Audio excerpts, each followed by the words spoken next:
every part of this map is really being explored every season, and I expect to see some good plays. Capitao like dropping out of the meta sometimes, but then really on this map especially being something that comes back, and I like to see it because Mira helped change things up, but then Capitao to bring back some of the counter to that, I think it's been really great. Like just seeing the meta shift all the time. Yeah, it's been a glass heavy meta this season, but we've seen glass wasn't the end all be all during the last match we just watched, so it is very up in the air in how these guys are playing. You already see that Mira getting set up there by Shada. It's always the question, are they going to be doing a double mirror there, or are they going to be using one to face the back stairs? And I think that's always interesting. I personally prefer the double mirror that he's doing right now because they're bringing Capitao is a perfect example of that too, because like giving them more opening to be able to glass through it, shoot arrows in however they want, things like that. The shock drone though, always being a concern, right? If he could start opening the other windows on them, and that I love the combination of them allowing the shock drone during the prep phase with those mirror windows, makes it as much of a risk as it is a reward if you can't contain that drone. Yeah, we're going to see the Capitao now being brought up as we have indeed started. He's going to be scouting out here. Diogo, as the rest of his teammates are actually moving down. Zagata spawning all on his own. It looks like a lobby plant, just just by the fact that they have a diffuser over here. So I imagine we're going to see Zig open up that lobby hatch. Now the question is, some teams will go open up the meeting hall hatches first to give their guys some chance to put some pressure on the back and control that backside before they go for that take on the lobby stairs. But I like that they're at least droning upstairs first. Some teams are better at droning than others. Got to clear this as much as possible. We've seen how much roamers can have an impact on this map during that last match, especially between Penta and Elevate. Yeah, and we'd see that where unchecked roamers would oftentimes just come back, or especially creeping up the back tower. So that's the thing, is like that's why you see usually that Mira on the back tower controlling that backside definitely helps. But if you have a roamer who can play that back tower stairs, the big watchtower, then you can really capitalize on that. So we do see 4 downstairs now, 1 roamer. One Panari yeah, there we go. holding Panari off the tower middle stairs. That's what we were just talking about, is these stairs right here. So the question is, can he keep control of those and force them to have to watch their back while they push down on this lobby side? And you already hear them opening that hatch first. Yeah, so lobby hatch is going to be opened up by Zagata as the rest of the players are taking control of the lower side of the building. Nesk is already droned in and knows that there is a player holding off on the tower side, and as you were saying, you always need to watch your back when it comes to that. Zig getting a bit aggressive here, comes down, try and take out the barbed wire that will slow them down if they decide to go in. What I'm interested to see here, though, is, and I don't remember which team it was in Brazil, but some of them actually go for a plant that's very unusual. They'll plant over kind of to the right of where Smoke's at right now, as opposed to planting on the washing machine that we typically see every team do. And I don't remember if it's Black Dragons or not, but I would be interested to see if they try that. They'll smoke this hatch right here, drop down where he's looking, and make the plant in that tiny little alcove. Here we go. This I love. Twitch is going to be coming in, and they're going to try to take off the mirror walls, but they get taken down barely. Just at the second. That would have been probably a bit of a game changer for them, but Kanto already taken one off. There we go. Kanta gets kill number 1. He sprays for the second, actually drops on the ground, but Yook is not dead just yet. The glass has to fall back, and that's the smokes now not being effective at all. Diogo opening up, and that's the Claymore actually working out for 1, defending their backside. Well done. Panari taken down. Kanta peeks in, but unable to get the kill, but that diffuser will get set in. Diogo, 1 more headshot down on Achate, and he's holding off from the top side. This is perfect for them. Well, this is going well for the attackers. Wilkie having to clutch this here. There's bodies just laying around, bleeding out everywhere. And there we go. Wow. Final cleanup from Diogo onto Wilkie. The best thing about it is that they left the Capitao in the lobby to watch every single move. They watched their back and their front side for that eventual flanker that's going to come in all the way from tower. And that was perfectly read from Black Dragons. I think, I mean, they kind of played somewhat to the meta there, and then, but they were also playing to be a little bit prepared for the meta as well in terms of how the defense was going to play it. We have to see how they're going to play on their defense here and see if they can play it the same way. But I don't think that was indicative of how this is going to go for Sisu. But that is a good, like, hey, maybe we can't just roll this as easily as we thought. Maybe we weren't as prepared for that attack as we thought. But I've seen so many of these teams that are really good pro teams that stick around, lose the first 2 rounds. And so it's possible for them to take those 2 rounds to just learn how to adapt to the enemy team, because of course Black Dragons are coming in as the dark horse that you know they have no clue really how they play in the tiniest of detail, but it comes down to how Sisu can read those plays and adapt to it. Now we're going to see the Mira now setting up and just taking down the side walls, and we're going to see double reinforced. So will it be a double Mira on the wall? What are you that's the question. I mean, they've already got the reinforcements set up on the back wall. That makes me think that there's a potential for a back wall one instead of just the double. The double is really about being able to counter the hatch as well, because when the hatch is open, you get an angle that you could peek up from the double window, and that is really important. If you can get those picks on the people trying to work that hatch and trying to guard it from upstairs to get people in the hallway, that could be a vital part of your defense. But there's also dealing with an Ashe push from behind is very typical, where an Ashe will rush into the B side and just slaughter everyone that's busy watching the laundry thing with kind of a double push. So it is good to protect from that. And you see, Shadow actually pushing with the Twitch drone from this side could be that one to come from behind and just slaughter everyone right when they think they've got the defense held with that smoke. Yeah, and Katowice's drone is right behind him. Zagaita's going to spot out Shata, and as soon I just noticed they don't have a smoke.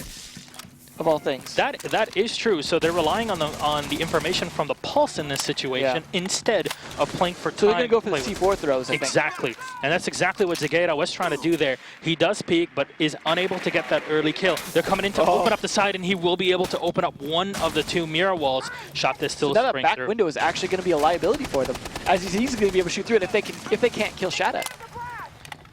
We'll just keeping up here, control the back bunkers. And this is the thing, only one player is enough to pull them all back to the other side. Throwing it apart here. But Panari actually just kind of hanging back there, surprisingly. I would have thought he would have taken more control of the site here from now, but he's worried about meeting hall and kitchen pushes. Yeah, and we see, I believe I heard the Yuck there, that's why.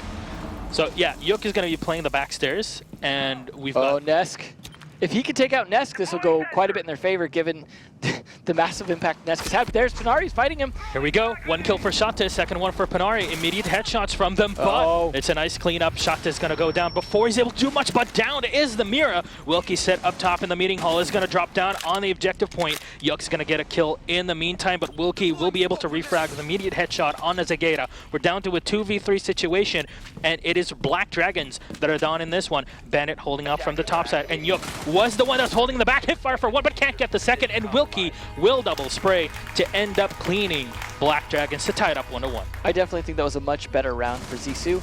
Their attack strat is I mean, it was a little bit focused on one side, and had they known they didn't have a smoke, they might have actually been able to go for the other side, and that was just a case of, again, those first couple rounds where they feel each other out. So if they don't change up and have the smoke, or maybe they're just deciding, we don't want to worry about a smoke, we're just going to push from the other side, and Shadow just burned up so much of their time messing with them on the other side, and then getting that Twitch opening, the shock drone opening up the mirror window was just...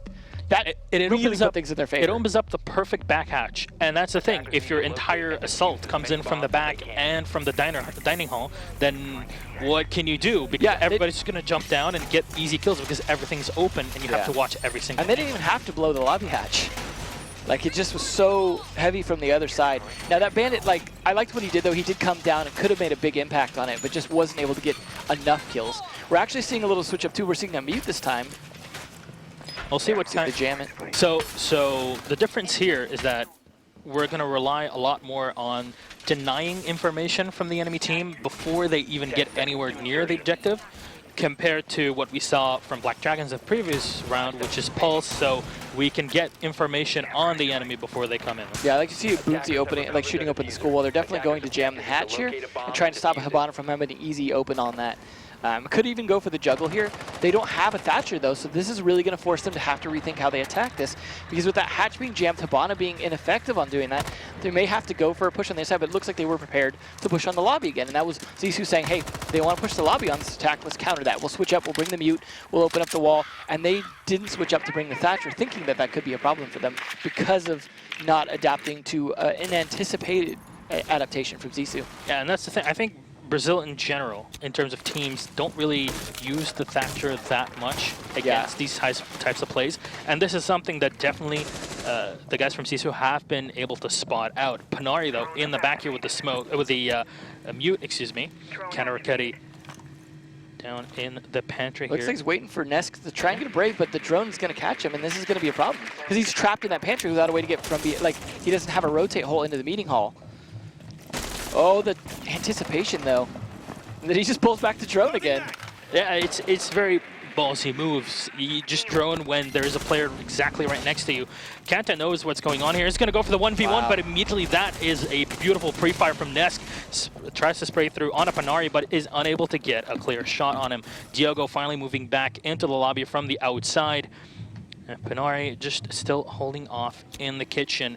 I like how they're using him as a roamer now that he's got his job done. He's not going to go for the juggler, just going to set up his mute jammers and then say, my job is done, I'm going to play this roam. Here we go. Kill number 1 comes in from Nest, taking down Panari, or kill number 2, excuse me. So that's 2 down, the Jaeger and the mute. But as you were saying, you know, the mute at that point has already used his abilities, so he's sitting there. I wish they would have burned off a bit longer. I mean, yeah, they're expendable because they're roamers, but they probably could have been set up in a better position to rotate back to site if they needed to save their life, especially the Jaeger. The mute not as much, but Jaeger is important. And Kanto Arquette being such a heavy fragger for him, that was definitely a big loss for them. This could actually go very much in favor, not just being 3v5, but losing some important players. Yeah. Wilkie is still holding off in the bathrooms, not going to move. He's always pulling clutches out of bathrooms. Yeah. We'll see if he can do it this time. So, Zagata and his teammates are lining up. Ash did take, so Nesk did take quite a bit of damage here, holding off the hatch in the lobby. Flashbangs are going to be set through. And there we go, smokes as well to open things up for the glass. In the meantime, it's Wilkie ready for them in bathroom. As soon as he sees the dedication, he's going to start dropping down. Wilkie moving in through the corridor. There's nobody watching their back, so can definitely go for the kill on Diogo. Oh, here goes their Capital. Here we go, kill number 1, immediate headshot. Boonsy as well gets one for him. He doesn't watch the stairs though, but knows that Nesk is in here, able to spray him down, get the kill. Shot will frag him out, and Nesk only with 1. Zig. Very low health on Nesk though. Yeah, and he's barely alive in this situation against 2 very high DPS players here with Boonsy and Shate on the smoke and the mirror respectively. So a single smoke need here can pretty much mean death for them. The fuser has been set, but they still have to move through. The Hibana is prone on the ground. Can't really spot her. Zigata comes in, and that's going to be Nesk with kill number 2 on a Boonsy. Low on HP, but it's holding off the angle that Boonsy was not expecting the final push. Yeah, that definitely was another one where they dedicated to that kitchen a little bit, and they didn't seem ready for it. You didn't have a rotate in a meeting, for example. They didn't have like an escape plan from the scenes, but they didn't even have a rotate to the bathroom from what I saw because Wilkie was hiding in there instead. So they were kind of planning on that holding kitchen working better than it did, and I think that ultimately cost them. Nesk doing a good job. I mean, if you're going to send anyone in to try and clear that kitchen against 2, Nesk was the man to do it, and he did, and that right there, in my opinion, is what determined the outcome of that round. Wilkie had a good chance. Had he been able to catch Nesk and the Capital, that might have gone a bit differently, I think. They might have been able to clutch that out because that would have been 2 very important people on that plant, I think, and holding that plant, but it just ultimately wasn't enough. But I do like the changes back and forth. Black Dragon surprisingly being up a point here. Not what I would have expected, still not bringing a smoke. So the question is, are Zissou going to go for that back attack again? But Shate not bringing the, he's actually bringing the Thatcher instead of the Twitch, so I'm assuming they're probably going for the Hatch again. No, of course, there's not a mute against them, but they do want to make sure, say, for example, hey, let's get some ADSs out, things like that. So that Thatcher's still ultimately useful. As you said, not as much in the Brazilian meta, but definitely something that both EU and NA very much respect the EMP grenade. Yep, and this time around, defense on Black Dragons is going to be picking up the Pulse as we saw before. Pulse really allows Valkyrie to move around and get those frags that are required by her as a roamer, and that's got to be Nesk on it. That's why Nesk is seen as one of those top fraggers, not only in Black Dragons, but also in Brazil in general. So with the aid of the Pulse, he's able to get the information that's needed. He can hold off on tower, he can control those cameras to make sure where the enemies are coming from, and then he can maneuver around that whilst providing info for his team. Now, the only downside is he's not able to as effectively use his C4 in a lot of situations from down there with a lot of the floor being solid, but he still has some good places to throw it to counter. So, Shate just opening up at a bit of fire here as Boonsy is prone on the ground, watching the lobby. As you see Nesk checking out the cameras here, nothing just yet. Drone's coming in from Boonsy. And where will that drone head? I feel like we're seeing a lot of caution because they're not sure how to anticipate the roam play of these guys. Yuck is giving away his position though, and there it is, punished. Punished by Boonsy, gets kill number 1 on a Yuck. Now it's going to be on to Nesk here to hold this roam play because if he can't, then they're just going to push heavily down onto site, and without much defense on it from a smoke or anything like that, it's all going to be on C4 throws at best, and this could really not go in their favor. But Nesk is going to be the one potentially to make this still work. Ooh, though, that was close. They know he's somewhere around there using the drones here, but they're just not able to get the kill on him. And that's the thing. If he's staying alive, he's just delaying that. He's one, delaying the push from Zissou, but number 2, he's making them always check their backs. So they can't really always focus on what's in front of them and the push. But they did force him back down to sight. So that is the important thing. Pushing him back down there means now they're going to have a much better chance of pinching him out from both sides there. Panari could be the one to actually pitch down from those tower stairs and get him from behind if need be, because Zig's going to be on his heartbeat sensor trying to give intel. He's not going to be contesting gunfights. There we go. Smoke nades coming in for Boonsy as he moves in, gets himself by the lower stairs. More smokes coming in. He wants to spot. There we go. So he's going to be able to see the actual traps below him, but beautiful C4 coming in. One from Zig, and he gets kill number 2. Playing on the pulse, and kill number 3 from Zigeda. Spots out Wilkie, but he's not able to spray. He sees 2 players. He just falls back and does not want to get himself killed. Low on HP, but the fire Wilkie does it. Perfectly spotted here as he opens up with one of his tac crossbows on the Capitao. And this is a huge, huge deal for Black Dragons that are up a player, but Katowice is able to sneak up on to the washing machine, and he's going to go up for the diffuser spot. Wilkie low on HP as he tries to 1v1 Diogo, but they're playing for time, and oh my god, the C4 coming in from 1 gets the kill on Katowice, and that's no diffuser that's going to go down.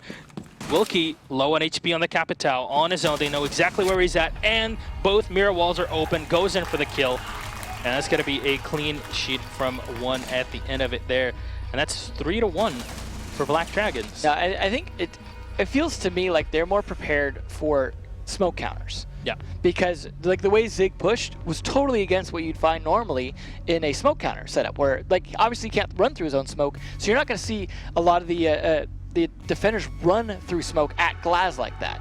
Pushing so aggressively counter to Glaz and up the stairs was just not something you're usually going to see.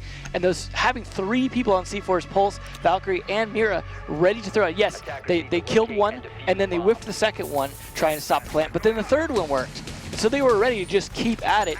You had 3 smokes or 3 C4 with 3 different people, and I think it's interesting too because it spreads the ability to counter the plant across 3 people instead of just 1 that they depend on. So I do think there's some interesting ideas there, and we did see it work. Some of that was because Zig's super aggression. I mean, he got a kill first with the C4, then pushed into it because he knew the C4 explosion kind of pushes them back a little bit, and I think that was interesting. I don't know if that would work a second time, but I do think that shows that some different ways of thinking are kind of working in that Zissou not necessarily as prepared for that kind of meta. And you see them, for example, bringing out their smoke. Yeah, and it might be an underestimation because everybody's been saying, you know, even on the Alice desk and us before, you know, Shift W, that's meta, but it's very well planned from Black Dragons. It obviously shows that they have prepared very well for their game versus Zissou. And the fact that Zigeda did go up and get those 3Ks, that 3K, means that they will still allow for the aggressive plays when they are necessary, which means it's not always just crazy plays over the top to, you know, get those frag highlights. No, I mean, coming from a Pulse too, it was also based off intel. Yeah, it wasn't exactly like I'm going to rush at them. It was, I know there's 3 people here. I don't think they're going to expect me. I'm going to make that move. Very calculated moves, and you know, something that might not have been expected by Zissou. They do have the Rook in this time around. Now this is the first time we're seeing this bomb site that we've seen entirely downstairs. Now we're seeing the dorms. So this is going to be definitely a different push and a different defense. Interesting that they're bringing the Capitao this time, possibly to be able to try and fire people out where Bootsy's at right now, so that they can use that fire to get him out of the position. That's always a critical position. That's why you see people fighting over the kitchen, for example, to buck that position from below. To take kids, as, for example, Canadian was talking about earlier. So kids being a big part of the meta right now, especially with Glaz being able to play sometimes on the other window, depending on how they want to do it, but they're not playing like, say, for example, Blackbeard to repel up. So it is going to be on certain operators. We are seeing Twitch as well, though, that could be to try and counter a mirror that doesn't exist right now, as some teams will play Mira, say, for example, from the B side into BA or vice versa. No, that is the thing. We do not have a Mira in this round, and really it might not matter much because this is an extremely defensive setup that they have, and you won't see Zissou peeking up much, especially with having the Rook. In this case, it looks like they're going for a master bedroom push into the small dorms plant. So I do think that that could work here if they can just push enough of the attackers or defenders back. But so far, no kills have come out, and with nearly 2 minutes into the round, I think this is going to come down to the kills coming across very quickly and then down to a clutch. There we go. They forced 1 smoke from Zissou. Yukdo comes in with the glass, gets kill number 1, but he's going to get dropped. Nicely done from Boonsy, and it's very important to keep up this ratio of refrags every single time. Boonsy's going to pop his last smoke in here as Katowice gets the headshot on his Zigeda. 1 coming in from behind them, though, and Nesk will get the kill onto Shate. Holding off and watching that A site, but 3v3. The diffuser down on the ground. This is completely open for the defense. Yeah, Bootsy going to be potentially important in countering this. Both Boonsy and Wilkie are ready for it, and Nesk does go down to the lower side, and he is fairly low on HP. Katowice taking control of the attic. Oh. Here we go, peeks up, super low, but he will get the kill, refragged immediately by Diogo. Puts it in a 2v2 situation, but no more remote gas nades for the smoke as one tried to go for the defuse plant, but there we go. He's going to go for it this time. They realize we don't have too much time. We have to make it happen. Diogo's just going to spray some fire. Wilkie will deny it with a headshot, and this puts everything on Diogo, and he's going to get shot down by Wilkie. Just the way that he's calm and collected before going in, gathering the information through audio in this situation, will save the day with a fine double KLT. We're seeing a lot of teams knowing that master bedroom plants or pushes are a huge thing. We'll have that wall open like he did there, and like setting that up makes it so hard now to play that because a lot of teams are playing against that. And I think a lot of that round came down to stalling out the attack.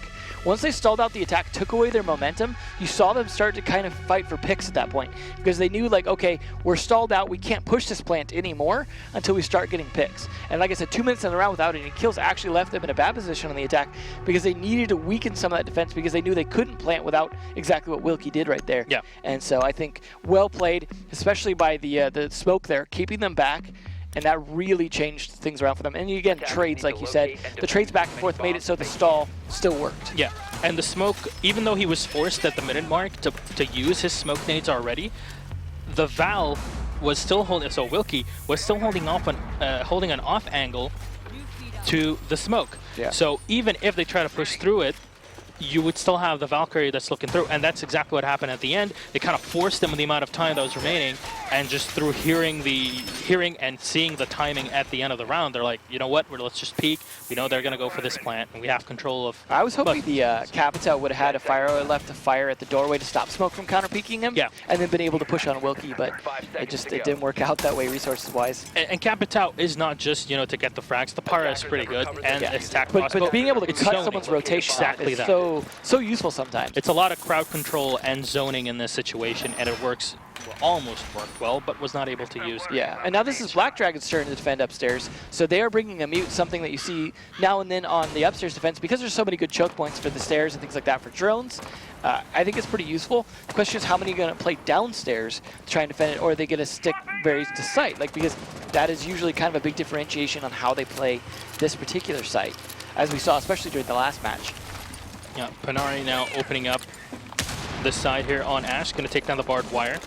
Those smokes have been dropped in. A lot of pre-fire. Yeah, just it's a good idea though. When you use those smokes, throw that fire in as quick as possible. I like them using the bus though. It's not something you always see, but I like when people use it as a defensive, offensive thing. Yeah, Diogo's still up on top, and won't be seeing much happening so far as really just Sisu want to gain actual map control. Yeah, I'm curious if they're actually going for an A plant though, which we don't see as often anymore because the Glass has the diffuser near the A window. Makes me think, are they going to go for an A plant or is he just holding on to it for a scene? But it looks like he could go in with it, try and clear the room, have someone back them up, and then go for that plant. But it's risky to have the Glass going and doing that plant because he's better on cover.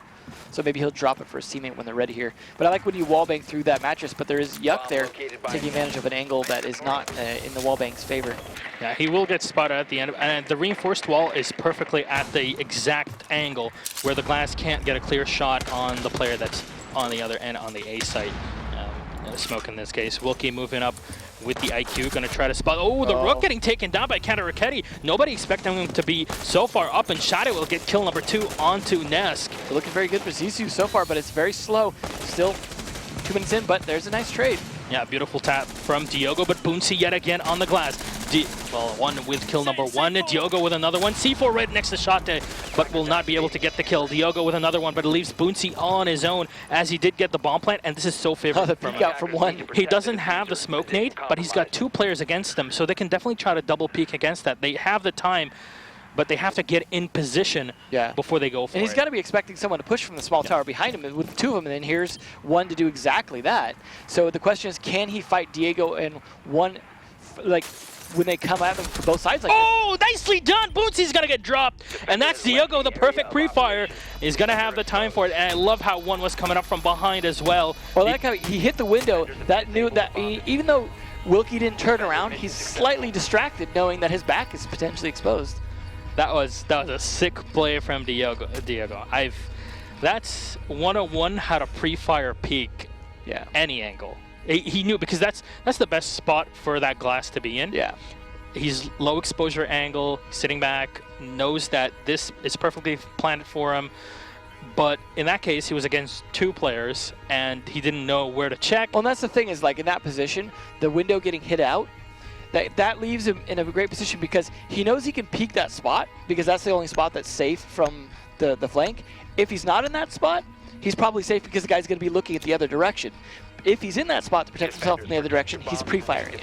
So that is some great logic to that, to make sure that that pre-fire has a high chance of being the right spot, or at least not punishing him for it. We are going to have to go back downstairs, though. Yeah. So Wilkie going to reinforce back wall, and there will be a mirror. So definitely something they've been doing on the Zissou side. And I love the echo. Yeah, echo's something that it's something that I think is becoming more important on this. And that when Echo came out, that was something I anticipated a lot of teams doing, but didn't happen at first. Being a big counter here on Oregon, because of the importance of planting those particular spots, especially on the washing machine. And now that, I think the big reason why it didn't work out was having to hit the head. Now that you can hit the body, people are like, okay, this can work now, because I can find an angle where I can hit wherever they try and plant, for the most part. And that is the important thing, is if Shadow can keep his drone alive, you can wait till they're just about finished planting to stop it and continue to do that enough times to almost delay longer than a smoke can. And then with a smoke like this, I think it's a very effective 1-2 punch to stall them off, but you need to keep your people alive to do it. You need to not be overly aggressive at peak.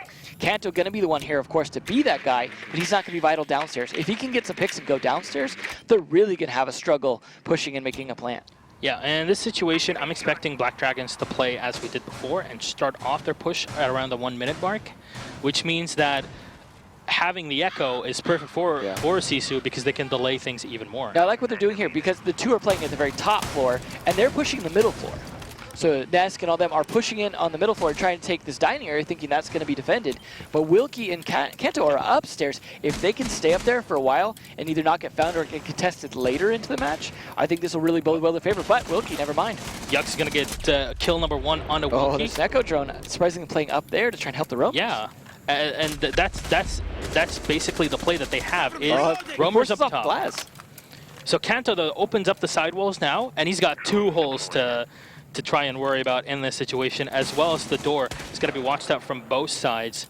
And Yuk is going to go in for the drone just to make sure that he is still in the backside. Yeah, it's going to be important for Yuk to be able to get this wallbang here.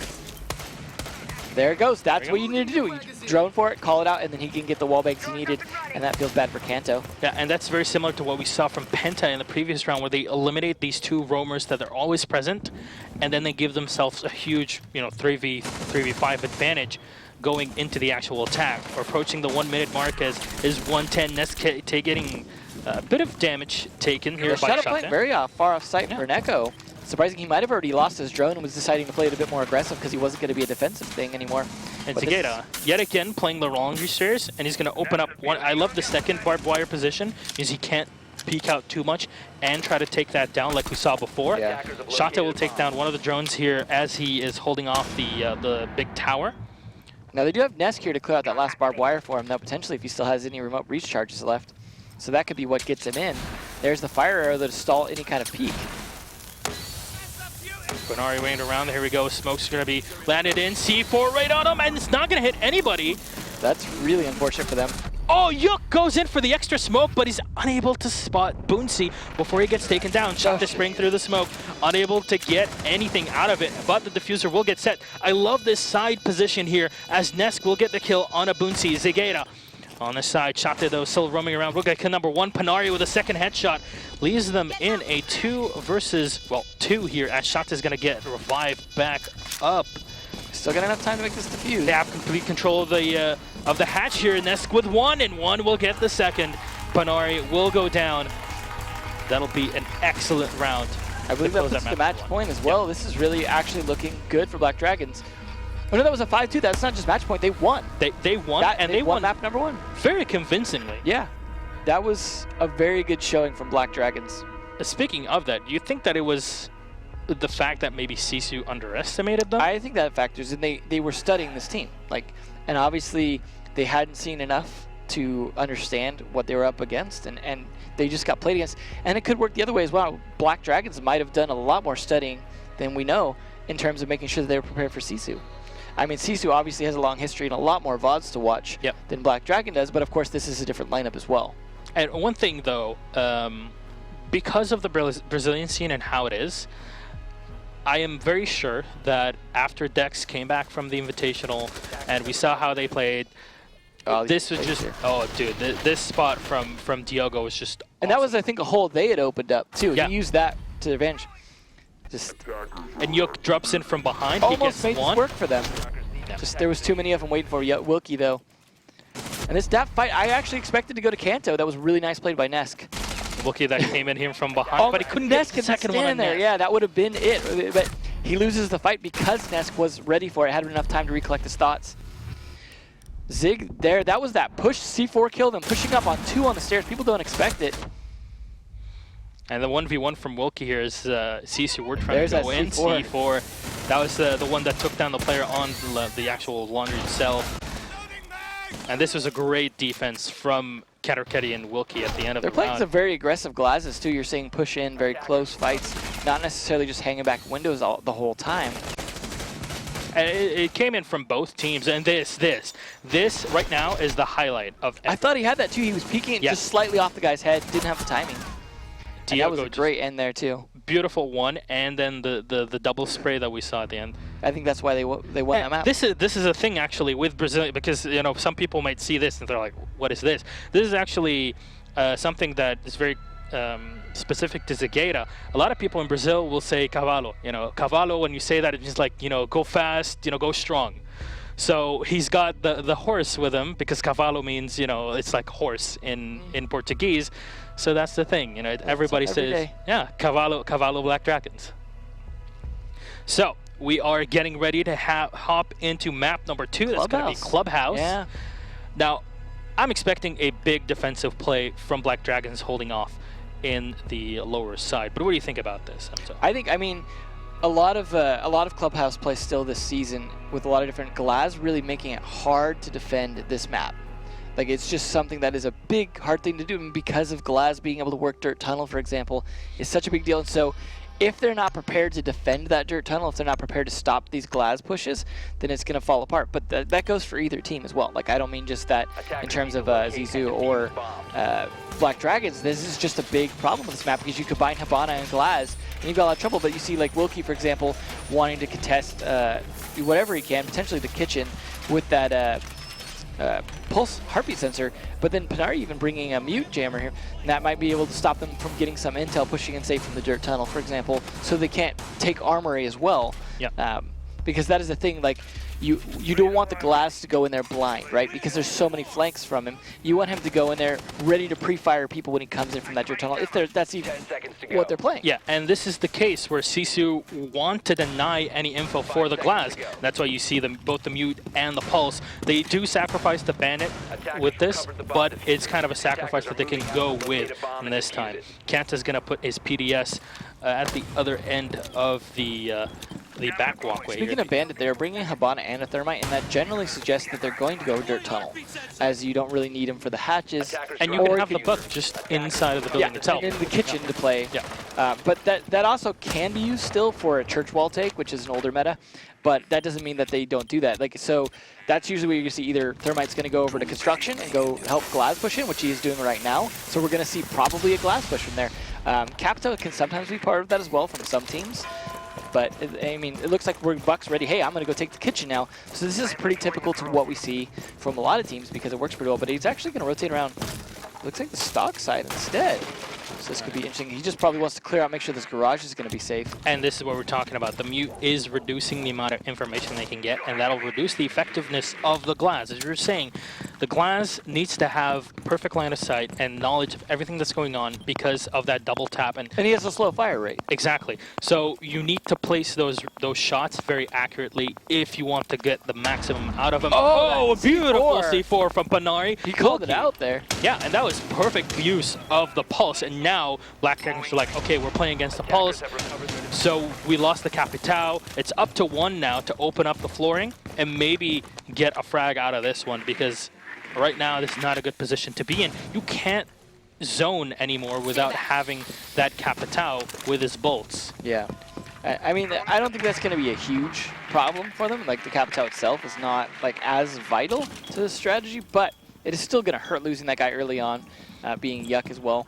So, if Wilkie can stay alive and not get picked off by the Buck or this spawn here, for example, anything like that, then I think this could go in Sisu's favor here. But they're going to have to stall out Glass as well, and that's Nesk on that Glass. As we know, he's very, very fatal, and you see him already pushing that dirt tunnel on his way into Arsenal here. He doesn't have support from anyone else, and that's exactly what we saw there. He got denied on his drone by the Mute Jammers. That's going to give him an advantage if they capitalize on it. They need to be prepared to push Glass from the sides.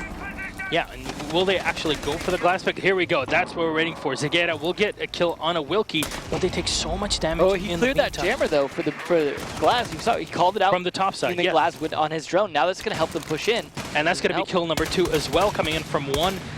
Boonsy's going to get shot down as well, as one has dropped through the hatch, but he's going to be low on HP. Zegera and Diogo now moving down on the objective. They're going to set down the actual diffuser, as Nesk is now holding. This is perfect now. This is exactly what they wanted. Nesk can just hold one angle constantly, but Katowice peeks and gets the kill on to Diogo. But it's Zegera, and well, one basically who's down at the moment, but Zegera low on HP, he can't over-peek these. And Katowice realizes that it's going to be very difficult because he has to watch so many different angles if they can sneak up onto him. And Nesk is playing that waiting game, and it's working so well for him. Kanta's now forced in to get headshot on an Nesk. Perfect pre-fire onto him. But will he be able to go for the defuse? Zegera's very low on HP. A shot with literally anything will take him out, but Kanta is not ready yet. Barely any time remaining on this. He doesn't have enough time. There you go. It's all done. Zig knows it. And even with the elimination, it just will not be enough. Just the mind games between those two there, burning up time. The thing is, like, so much was down to time because Kanto killed the diffuser planter. Yeah. But he killed him just seconds too late. Had he made that kill earlier, done. Zizou's round. Because you now force the low HP Zig to go aggressive, and he definitely will not be able to live through that. Yeah, and then you have more than enough time to play with Glass. Yeah, and then the Glass, well, he's got to go aggressive, so well, the diffuser's sitting in the room, too. Exactly. So he can just play passive in the room, or even in another room. He can sit in chapel and just listen to what's going on, and as soon as he runs in to pick it up, well, I can just fire through the wall and get the kill on. And that's why timing, man, it was so close, but he was pushing quietly and trying to be stealthful, and then unfortunately, I mean, yeah, he got the kill, but... And that's the thing at the top tier. A couple seconds is more than enough to completely flip the outcome. And that's why I like trying to be the kind of team that goes for plants earlier rather than later, because when it's later, you know they're going for it. But if you do it earlier, sometimes they can't be as prepared for it, and they're trying to be stealthy, and you get that plant down earlier. And it's a lot like the Penta play style. They like to go for as quickly as possible, get that plant down, and then we have control overall of the plant area, and we play over that. Yeah, there you go. Interestingly, we are seeing Wilkie bring out that fuse, something that we expect to see occasionally here. There's some great fuse spots up in that kitchen and kitchen hallway, but of course they also can be countered sometimes with C4 and things like that. So the question is, Zig or Ness going to be able to C4, try and stop that fuse, or is the fuse even going to have an impact? Like, for example, fuse. There are fuse spots now where you can get and kind of get people in the church corner in that minibar area, the dark corner, some people call it, and those can work great for getting people out of position. But you have to capitalize on those sorts of things, and a lot of times that means like just being in good positions before the fuse does this thing. But generally the fuse is going to kind of do this thing early, just in case he's going to get picked off.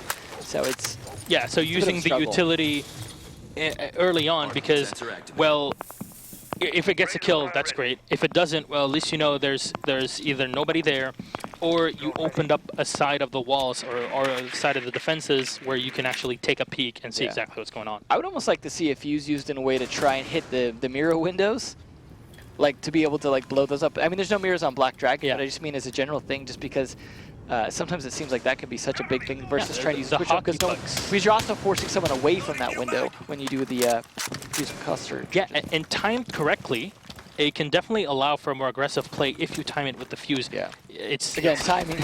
Yeah, it really is all about timing at this top plate because everybody's a really good aimer. Yeah. Everybody's really good at communication, but will that communication translate into a timed strategy where you can actually execute it in a way where the enemy team just can't? Now, I'm surprised to see Zig playing this aggressively under the hallway. That's a risky position to be playing in despite the heartbeats. He's obviously using that to try and keep himself safe and playing for a potential C4, but he's getting pushed out here by a classic Ash push on the hallway stairs. Yep, so he's going to fall back, but Panari getting aggressive and tries to spray through the hallway. Won't be getting much out of that one as everybody from Black Dragons has fallen back into higher defensive situation or position. Oh, unfortunately, Wilkie, oh my, you this just is see me that puck playing the bounce game. right at Panari's face. Didn't back off in time. That's not good for them. And then Bootsy getting killed here is not looking at 3v5 now. Yeah, both the Ash and the Glass have been eliminated in this one. There's Counter C4.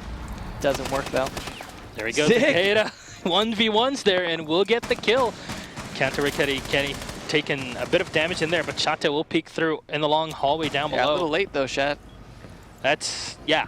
He should have been able to watch his teammates back in that situation. And I don't know, maybe all of the communication broke down as soon as that team kill happened.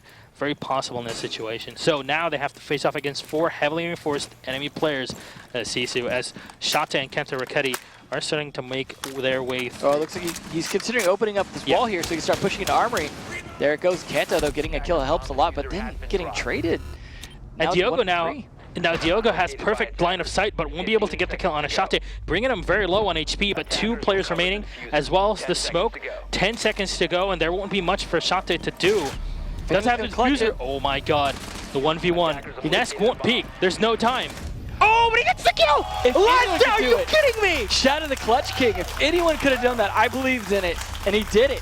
That was a very good he should not have peeked that, though. That wasn't even a second on the board. Timing yet again. Yeah, right on the 0 mark. So oh my lord. That makes up for Wilkie's fuse kill. Shadow, though, as you mentioned earlier, like Shadow telling people, like, hey, don't watch me unless I'm clutching. Yeah. As soon as they spectated him in the clutch, I'm like, let's do it then. Let's see that. And we did. That was, but though, I mean, I'll be honest, like, in a lot of situations, I feel like what we're seeing, though, a lot of these rounds go is Sisu are a more aggressive team now, as we've talked about. Yeah. But I don't think they're aggressive on the level that Black Dragons can be, and because of that, they're still pushing too slow, and what you're seeing then is no trades happening. So, like, they'll get a kill from an aggressive, Black Dragons will push aggressively, get a kill, and they won't be ready to trade it because they're not pushing as aggressively back. And I think we're just seeing that, like, Kanto, like, sometimes we'll be able to push in aggressively, do like some aggressive kills and things like that, but then he's getting traded by them because they're still willing to aggress back against that. And I think we're just seeing, like, the butting of heads going a bit more in Black Dragon's favor because they seem to be able to back up their aggression, especially with people like Zig getting the intel before he pushes, and we see him get, you know, kills on these stairs as well. When it comes to stairs, that is a situation where he knows they're kind of playing at a slower pace, and because of that, he knows they're also thinking they're not going to get pushed. And you're seeing that, you know, multiple times now where he capitalizes on that entirely and just pushes it. Like, I know they're there. I know they're kind of dilly-dallying, probably droning or thinking they're safe, waiting to push in because they don't think anyone's going to push stairs. So I'll stand there, and then he'll just be like, here I come, kill them all. He'll get traded sometimes, but it's so worth it. And I got to give Zig credit for that because I think that play style is working. Yeah, and it's very contrary to what everybody was saying that, you know, said that before, obviously, but, you know, Black Dragons, very aggressive, will always put themselves in the line of fire, but no.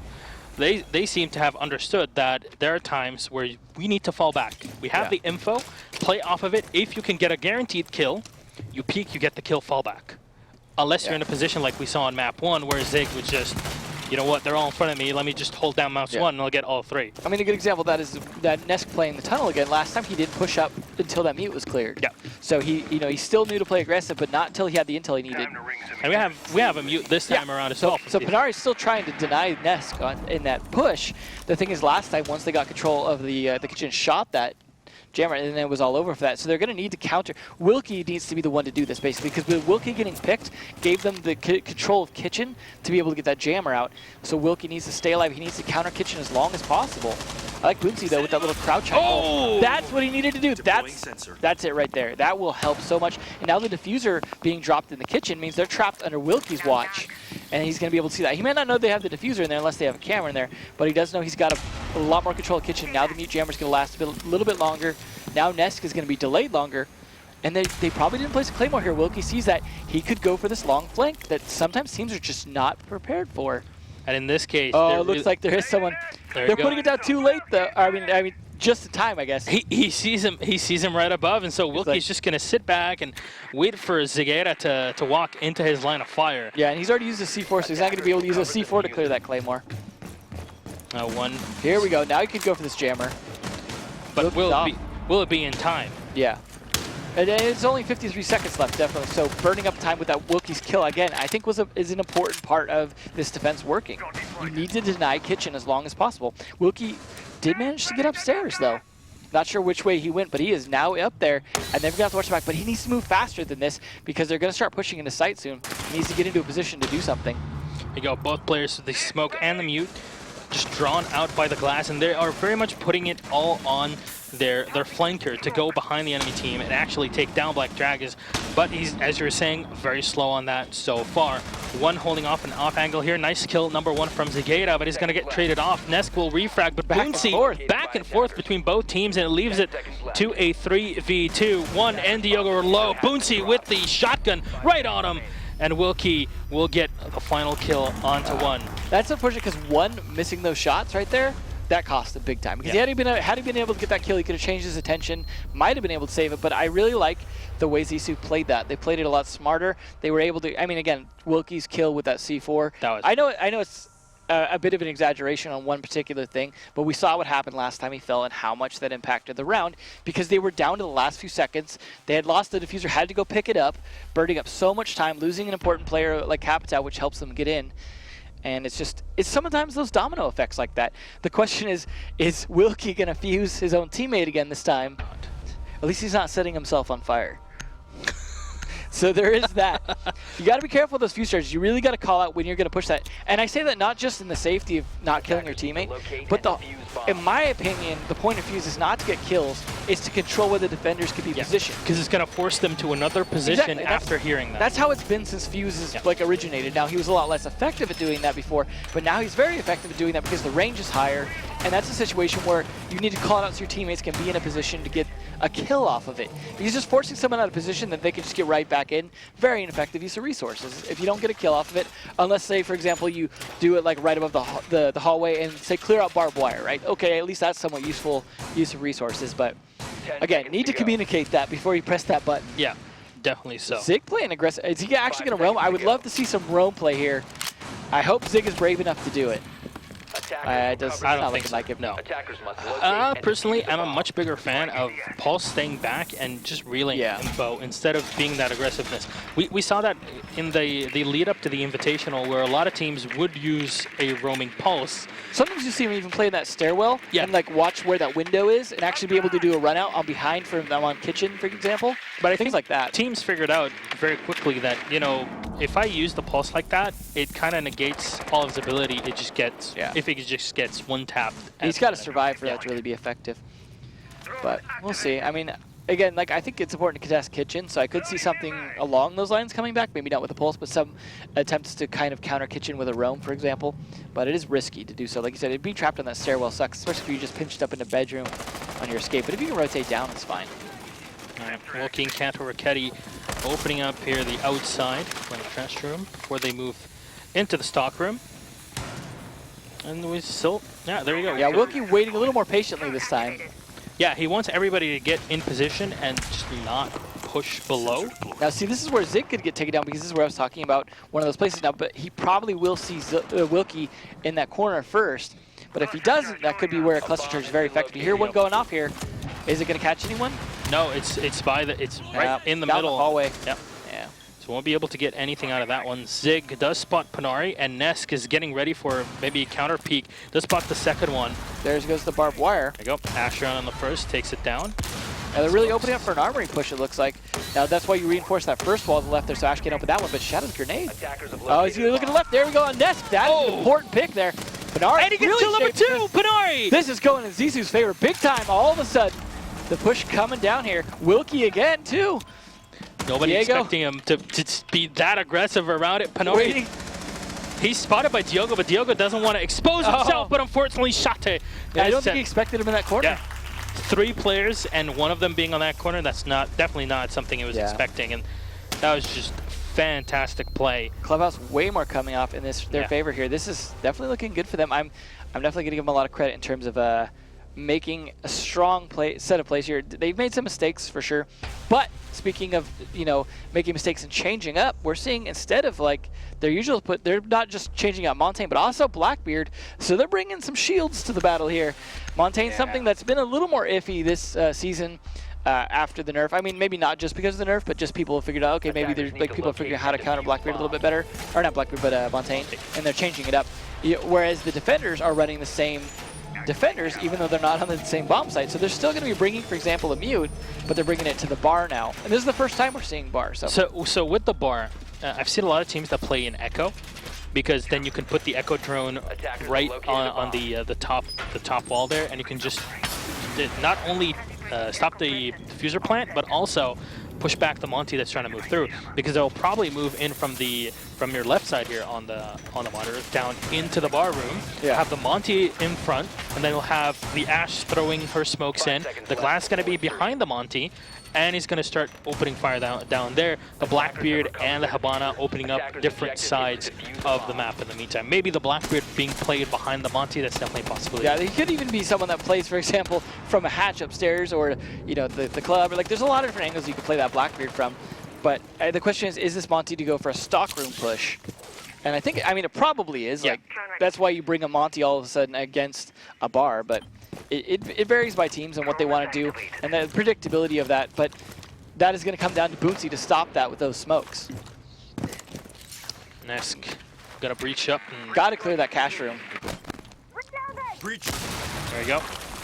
There is nobody below, so Zigeta and Nesk can definitely take control of the top side. They're doing so. And this is going to give Mangles down to push on the stockroom, and Kanto or Keddy's actually going to be in a bad position there after that. And this is going to be Blackbeard again. I like Blackbeard for down peeking, and you're seeing the advantage of that on Kanto. Yeah, especially with that rifle shield. So it can definitely give them a huge amount of control. Kanto or Keddy just unsure of what to do, as he knows that there's at least one player right above. He spots out the drones and as well the Habana rounds, hears them as they are being put onto the reinforced walls. Katowice peeks, but he's going to get taken down by Nesk.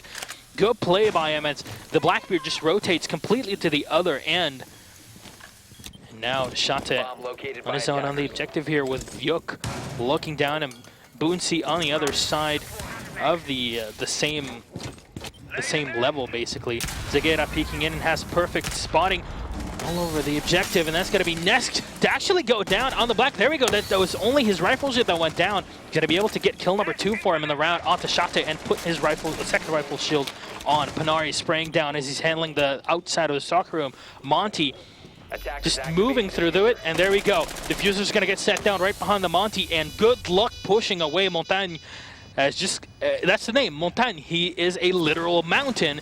His still help with that too, but defenders have eyes on the so I think with Yuck still there though, it's definitely harder to use that smoke.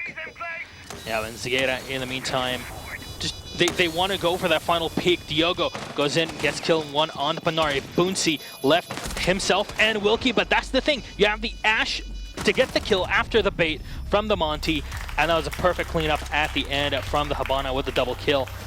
And at least Black Dragons prove that they're able to completely change their playstyle in the middle of a game. Yeah, and keep in mind though, this is also on the weaker bomb site. Yes. So the question is, will they be able to translate that back down to the downstairs, because that is something that has been working for both teams to an extent. And of course now it is down to Church Arsenal Room, because Black Dragons can't seem to win it and stick it. So if this is the round they do so, then we'll see how they play that bar. So that's going to be a big question mark, because so far it's looking towards match point here, potentially for Zissou, especially since they're able to successfully attack the stronger bomb site, right? But then, like I said, we haven't seen how they play the upper bomb site. And that could be one that somehow turns out to be stronger for them on their defense. So we'll see if Black Dragons can tie this up to 3-3, because so far it really has been back and forth, at least on map number 2. Map 1 was a very clear-cut, dry map 5-2 win for Black Dragons. So hopefully this is going to be the other way around for Zissou, and we can see how that'll go. Yeah, because definitely Consulate between these two with especially the Blackbeard plays that are very popular. I've seen some great plays on Consulate from Sisu too. So yeah, it's just I want to see more plays because this is a really tight game with both sides and players from every team that are able to play off of these clutches. Now you see Nesk being someone who knows how to play Mira, opens up just below the window. Yeah. That's something that not every team understands, is the angle advantage you get by opening up some of the wall around the window, because you can see up and down a lot more. And it's one of those subtle things, yeah. And that just shows a level of like more expertise with a mirror window, that you're not just playing it the obvious way, you know how to actually set it up better. Same thing with like whether or not you crouch it or stand it in certain situations. So this gives you an advantage because that way you can see if anybody's proning, like a glass, for example. Exactly. Yeah. That is fantastic. So that stops a, oh, there we go. This is something we've seen sometimes from the Brazilian team, some great plays on these C4 throws. You see how he set up that angle right there? Now he's got to be super precise on that throw if he wants to throw the C4 over that angle or if he wants to throw it down. Because you don't want it to stick on the wall, obviously. So it's something that they have to practice. And that's what I mean. This is something they've practiced, this defense. And I'm curious to see if this works out. Wilkie, again, going to be on that fuse. Again, I still like to see that cluster charge actually be set up in a way to try and open up one of those mirror windows if possible by getting on that one corner again. Here we go. That's a setup there. That's why you do this, because there's almost always that ash bush right there down that hallway. If you can get the C4 just right, it's a really great kill can without getting one to begin with. Kill number one, that's Diogo down, and that's eliminating the Jaeger and the Bandits very low on HP, and they were not able to refrag. We're gonna have those first. There's a window opening. And there we go, second cluster shot. The cluster charge is gonna go off. And that's a perfect smoke. Nesk now can't really see what's going on, and it gives the Ash more room to maneuver, and he can't really play with the C4 on the mirror anymore. Looks like he actually threw it already too. Oh, there we go. Oh, he actually impacts him. That feels bad, but good trades back at least. Double kill, and here's the 4 in a row. Zigana with a team kill as well, as he gets a bit too aggressive. And now it leaves Zig and Nesk against Wilkie. What can Wilkie do against the fact that there's a pulse and they know where he's at, and the mirror wall just gives them full info on him? There's a lot of time remaining, but the diffuser is on the other side of the hallway. He's got to go through all of that. Oh, Wilkie, no! Oh, there we go. That was a pretty easy tap at the end. Not much that you can do in that situation. Tried his best, but with no more actual explosives to play at the end of it, where you're like, okay, how can I zone them off? They know exactly where I'm going to come from, and I can't even drop from hatch. Yeah, he really needed some support to be able to make that work. Yep. So that actually brings it to a tie score, though. Both teams making adjustments to each other, and you see that working out, and that is what you hope to see every time a match, right? You don't want to see the same thing over and over. You want to see teams making adjustments. You want to see the score coming out tied, but with some leads and then some catch-ups and then an overtime. And it looks like we're going that direction. We could definitely see an overtime here. Yeah, and they're going to go for, or at least on the attack, Black Dragons is going to go for a Thermite as well. So that might be just to open things up for the glass, as you saw before. It'd be interesting to see if they did something different with that, but that has been their modus operandi because, well, that works pretty well. Yeah. Again, like, don't change the losing team. Yeah, well, and the only time we see that not working is when Wilkie was able to hold long enough to stop them from getting in there. And he actually rotated all the way around, up and down, and so that worked out. I mean, he could have gotten killed and countered on his way up. Like, let's say he tried to climb up the ladder thinking, oh, there's a Claymore here, and then with the guy coming to place the Claymore, he'd just seen him, shot him in the head. Things like that. That can happen. You save the Claymore at the end. You never know. Yeah, and then he has the Claymore and put it down after he kills him. So, Panari is going to set down his shock wires. Everything pretty standard so far on the defense from Sisu. Wilkie, where will he be staying though? Gotta find out where that pulse is gonna be. Maybe they'll use him more as a roamer or setting on as far back. No, he's gonna be in the arsenal room, so he's gonna be very well protected and just gauge the situation, get as much information as possible. To the team, Zigata though, that's what we're expecting. Exothermic charge is gonna get sat down to open up the lower walkway, so Ness can just go through there. There's no mute this time around. No, that's an interesting change up. They actually, I think it was because Shada brought the Mira instead. They brought the Bandit actually. The Bandit instead. That's right, Panari, yeah, to help with the Mira windows as well, to make sure that those can't get Hebonned off. And Nesk isn't sure, so he doesn't want to go directly with his drone in to end up losing it at the end. That's true, yeah. So he's going to go slowly and see what's going on. Though in the meantime, Zig is going to use... actually using it on Hatch. Well, I guess you have a second one, right? Yeah. Save a Hebonned to maybe use on a wall, which Panari is trying to counter with that battery. Sometimes you can even use Habana like an Ash, right? On like a castle wall or things like that. So it's a useful utility. So one in the meantime is in the lounge. Just gonna head back into the bar. And so far, just general droning. I like that you check to make sure the jukebox is shot. That's thoroughness, right? I don't know. I actually like the music that they play on the jukebox. Just put a couple quarters there. I need to have that American experience. But Wilkie is going to be able to spot out one here, but C4 is going to, at least the shots are going to miss. As long as he can stay off of one's radar here. Like he's just laying up there. This is only safe right here. The rest of the floor is impenetrable. There's no C4 that can kill me through this, so I'm going to be happy with that situation. Yuk droning in to lower side. He has made it pretty far, but Panari will be able to take down the drone before he can get too much out of this one. And basically trying to force Black Dragons to go in blind on the objectives. Now Bootsy's already using smokes here, trying to delay off Nesk, but of course that doesn't hurt Nesk too much. It keeps him back, but he can see through that smoke still. So it's a situation where the rest of the team's still got to be careful of that, because it really actually almost gives an advantage if someone else is not careful. You know, obviously the smoke's going to stay back. Oh, here we go. Pick number 1 from Nesk on a counter Ketty, and that's the Jaeger eliminated, so a lot of that long-range damage has just been taken down for the defense. And as you're saying, you can spot as well through the that was at least the second or third canister of that smoke too, so it's not going to be delaying too much longer. Yeah, then there's no echo to play around with this one here. Now 30 seconds though in a 5v5 though. That is, there we go, kill number 2. Or 5v4, but now it's 5v3. Nesk uses in his smokes and now has complete control of the lower side as 2 have been taken down. And here's the third one coming in with the help of 1. Panari gonna get shot down. Wilkie almost going down. They know exactly where he's at. And Shata as well in the meantime. Zig on a Wilkie. Shata left all on his own, but the diffuser has been set down and now moving around with the Shotty, unable to, this is not season 1. You can't squeeze that much range out of it. No! Almost the team kill there. I like the way he traded it. He's just leaving 2 people bleed, or at least 1 person bleeding out here. And Nesk has complete control. Oh my god, the peak, even with a Mira 45. He should just change his name to Clutch here. Oh, and another one. Oh my god, Shotty still has to Yuck. He doesn't have too much time to go with this, so Diogo can definitely go through for the final kill. Even he takes down Yuck, but Yuck from above. And Diogo will get the final shot, and that's going to be Shadow was sure trying though.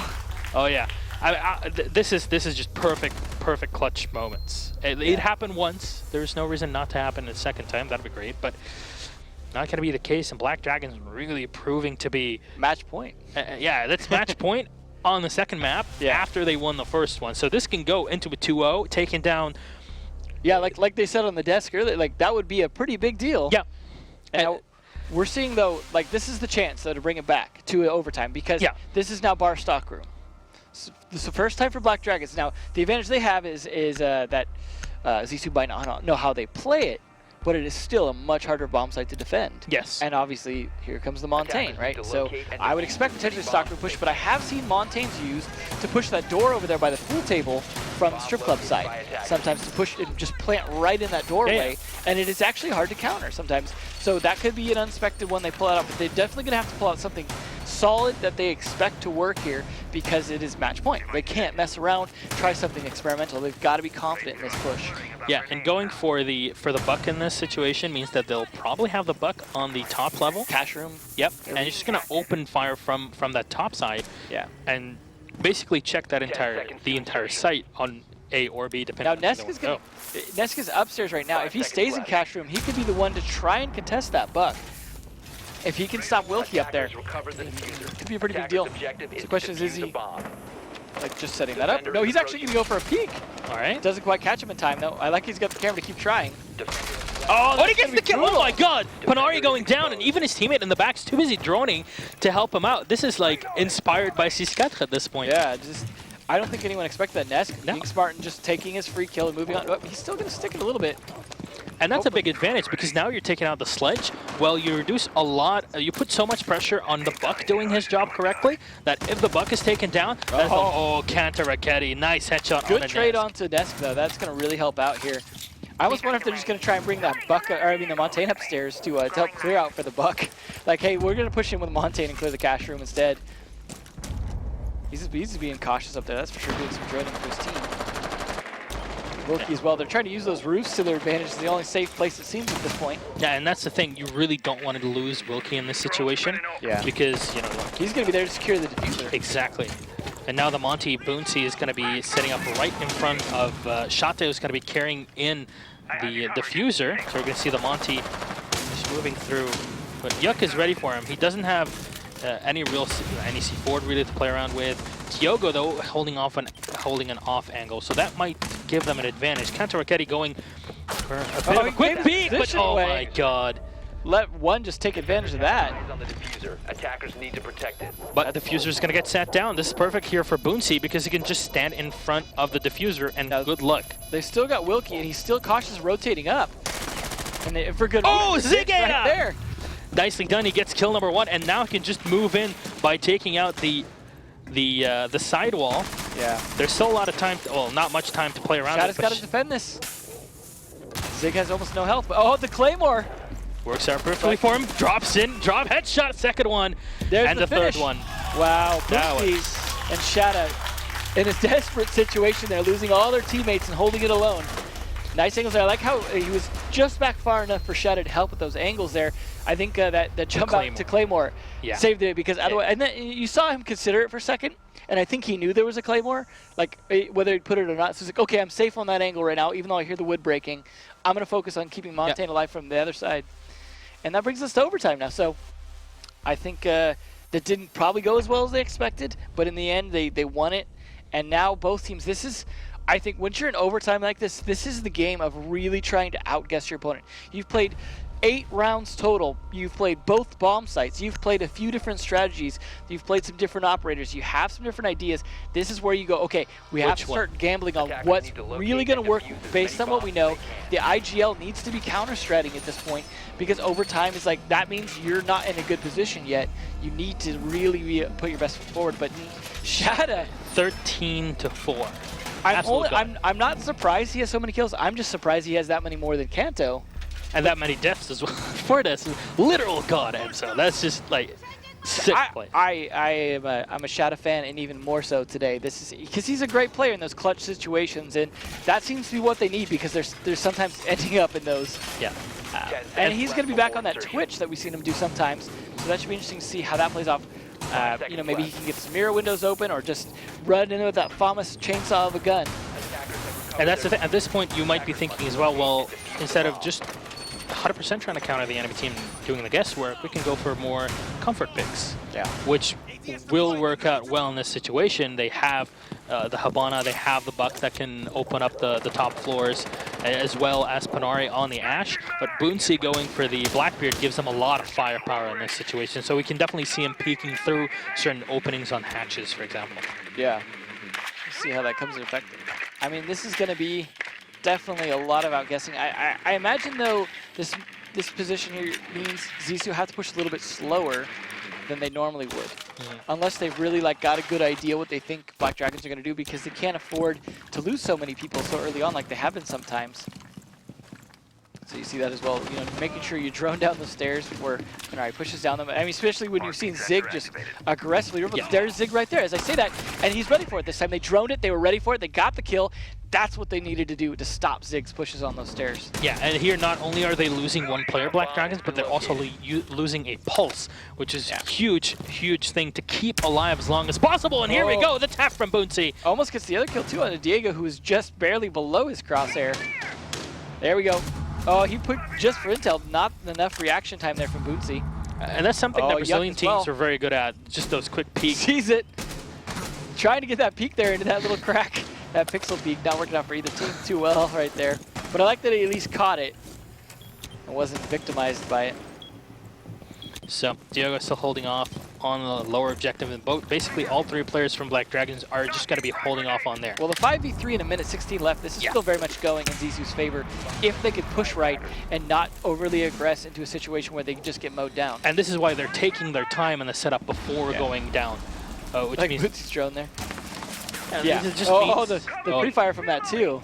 And he's got a player jumping down on him. He's going to get taken down by Wilkie. Something just Shadow backing him up with Panari as well. They've got control of this armory. 4-man down here, 3-man drop it looked like even. They are definitely taking control of this situation and this room. Diego Ness going to really have to pick it up to make this work with the diffuser planted. Panari checking out the hallway, just going up for the reload. Diogo in the meantime gets kill number 1 on a Boonsy, and that's a Blackbeard eliminated, but Nesk through in the top hallway. Not going to find anything just yet. Might want to just jump through on here. Shata is spotted in the back, but Diogo, I don't know, what can he do? He's got both angles to worry about, but from above, it's Nesk to get the headshot directly on the Shata, and this is perfect for Diogo. Kill number 2 from Nesk, and this is going huge, but unfortunately, Wilkie will get the kill on Diogo. Nesk is up top and so low on HP. He's got to jump down there, but they're all ready for him. He's going to get attacked immediately from Panari. A good try from Black Dragons, but just will not be enough as Sisu, the 4-man jump into the site itself. You're like, how did that even happen? Because they knew they had enough control of the angles into the site, things like that. And that's something that you saw them droning a bit better that time, focusing a bit better on knowing where people are actually at or catching them in situations where they're more static. Yep. And that is the thing sometimes, too, that Zissou have to learn is the fluidity of Brazilian teams. You're not always going to catch them in static positions. They're going to be very fluid, even on their defense.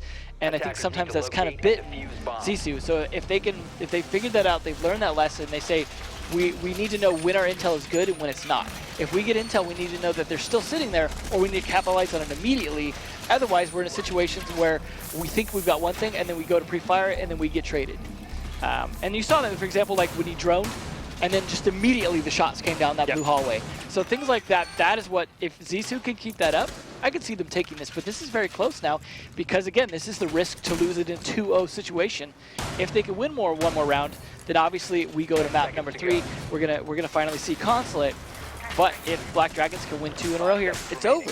Zissou, the people who've always gotten towards the very end, just getting crushed out early on day 1 here. Yeah, would be a big upset. Yeah, and we'll see if Yuk for this time can actually survive on the Capitao, because it's been a problem for him. Every time he gets picked off just because of a pulse play from Wilkie, just throws the C4, he gets that kill. And I think at some point, Black Dragons learned that, okay, I think they're going to do that every single time. Let's stand on places where they can't shoot us from. I mean, I would almost even want to see Yuk trade up and say this Capitao maybe isn't just working. Maybe we need someone that can do something more than what we're trying to do if he can't get into the positions he needs to be because of Wilkie. So, but Nesk playing very far back because Boonsy's actually playing the tunnel this time. I don't know if we've seen at all any of them playing the tunnel against Nesk. So actually him catching that is good. He'd at least drone before he pushes his way in. But this is something we've seen a lot of NA scene, for example, Smoke's trying to play that tunnel and trying to counter that glass push. So that actually could really kind of undo what they're doing here in this angle. If it catches Diego from Wilkie here, I don't know, this could be a really big Zissou round. Not like this. Oh, I like that. Doesn't quite catch anything though. That is his only C4. So he's got no Valkyrie to back him up on C4 as well, but he does have Shadow's C4 if it comes down to it, but Shadow's going to be probably a little preoccupied. And this is the thing now, Panari is on a mute, so with just one mute jammer, saving mutes or Smoke's life. Basically, yes, because that means that if you can't drone in with the glass, then you know what's going on. You either go blind or don't go at all. And they know that they never bring a Thatcher. Exactly. And this smart play. This would work out perfectly for the Smoke because it can just go aggressive engagement if is he just gonna push it and try and fight that pump? There you go. He knows exactly what's going on. Boonsy ready for it, but Diego's gonna drone a little bit. Mute Jammer not gonna save him at the moment. But he's like, should I stick it? Should I not? I need to kill this drone. I think he's just gonna fall back. Move back. Yeah.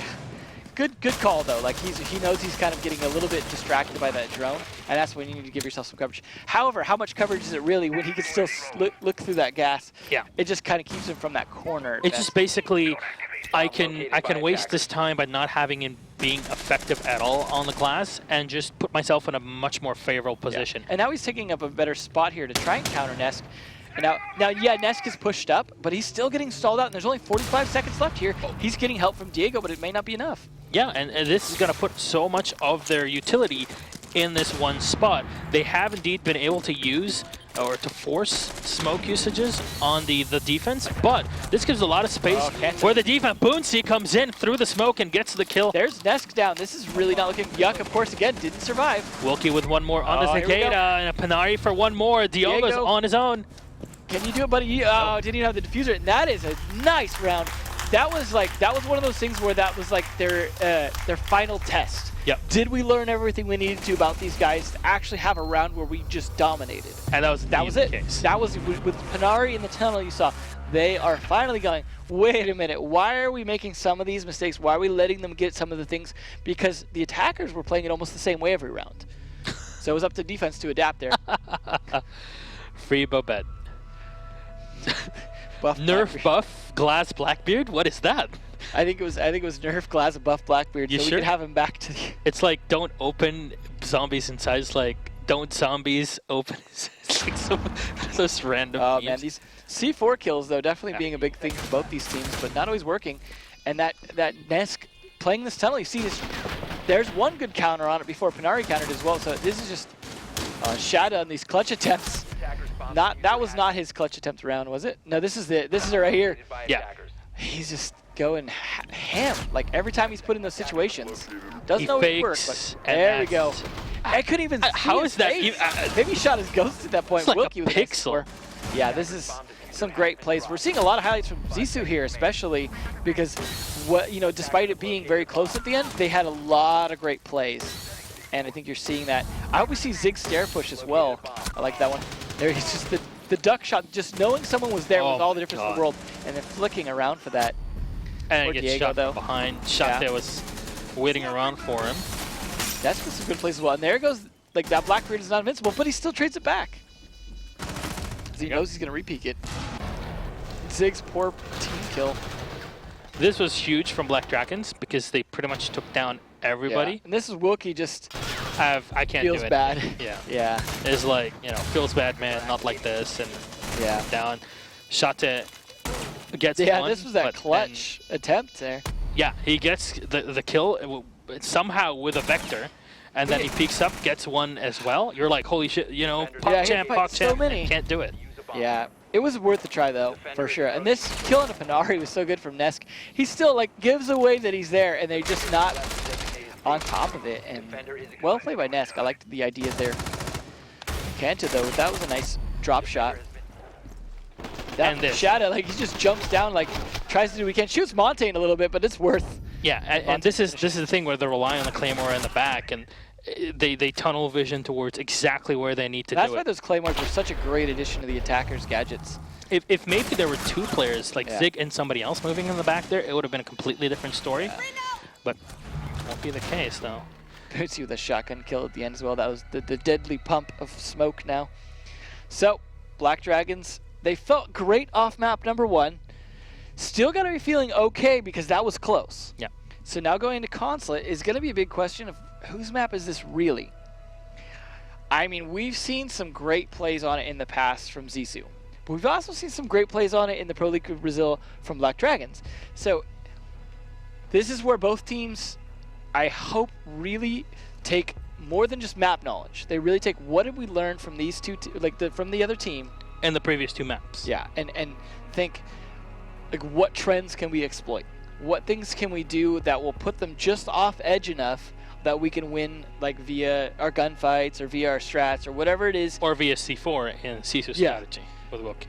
There's going to be a lot of C4 on this one, just because the amount of attempts at like C4ing, say from below Panoram. So I'm looking forward to Consulate. I hope it's not the last time we see it today. It's one of those ones that like pops up now and again as a map that's like kind of a wild card. And there we go. We are heading into Consulate.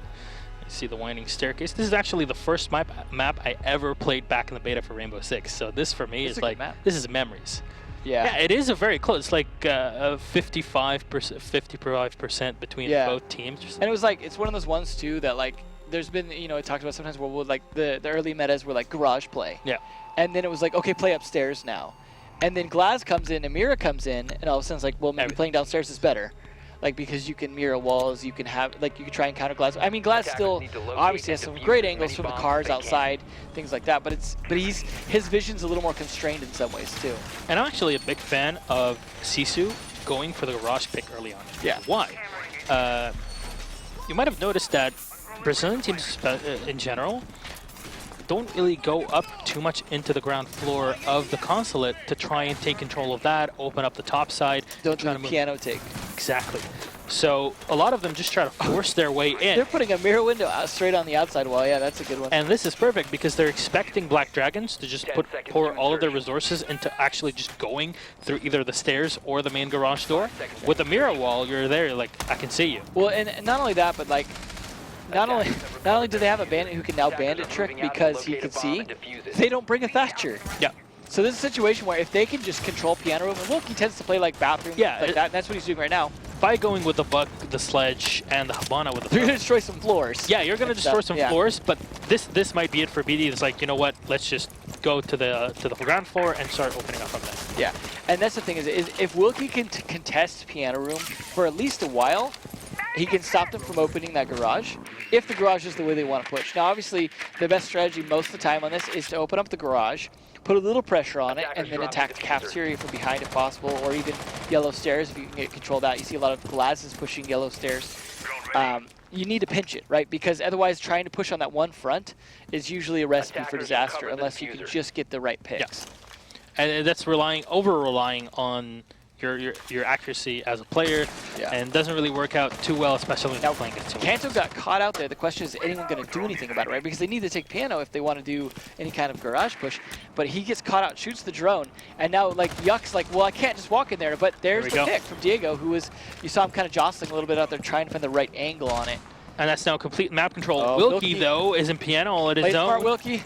Oh, that's not smart. They know where he's at. There we go. And that's insta-tap onto him. This is now going over to Black Dragon's favor. That is not what needed to happen for Zissou, is to lose both Kanto and Wilkie there. That gives full control over Piano, and now they can really lay down the law on that garage. And that's exactly what... Oh, yeah. Yeah, for once, Yuck isn't being C4'd, so he can just open up the flooring, take control of basically the one player, the Bandit, that always stands behind the truck, behind White Truck. Well, he can't really stand there anymore because he's got both angles looking down on him. So it's a perfect spot for Black Dragons, and this sets them up for a definite victory. However, losing they can open the wall now, though. They're obviously going for that garage plan. Yeah. And they want different angles of attack. He is going to bandit trick despite the risk. There we go. And he gets shot for it, of course. So, I mean, yeah, you burned up one thermite, but you also cost you your life. So I hope that was worth it. Now they're not in a really good position at all. I'm sure Ranger can explain this better, but statistically speaking, I don't think that is a favorable fight, though. Especially after Yuck takes down Shadow, the only guy who had C4 left even. Boonsy going to have to try and fight it all alone. I like that, but it's not going to be enough here, especially giving away your position.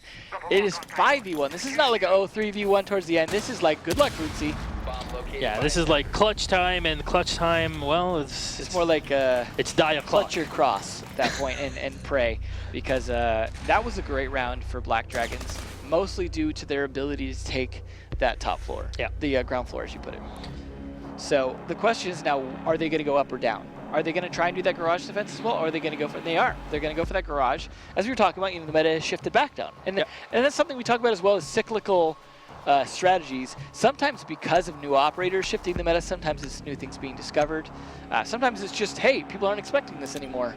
But will we see another mirror on the mirror on the wall? Mirror. That's actually what I always try to do. But mirror on the wall. Who's the greatest Thatcher of all? Yeah, no one on BD. No one at this. No Thatchers here. They were just like, I'll just take Piano. And that's fine.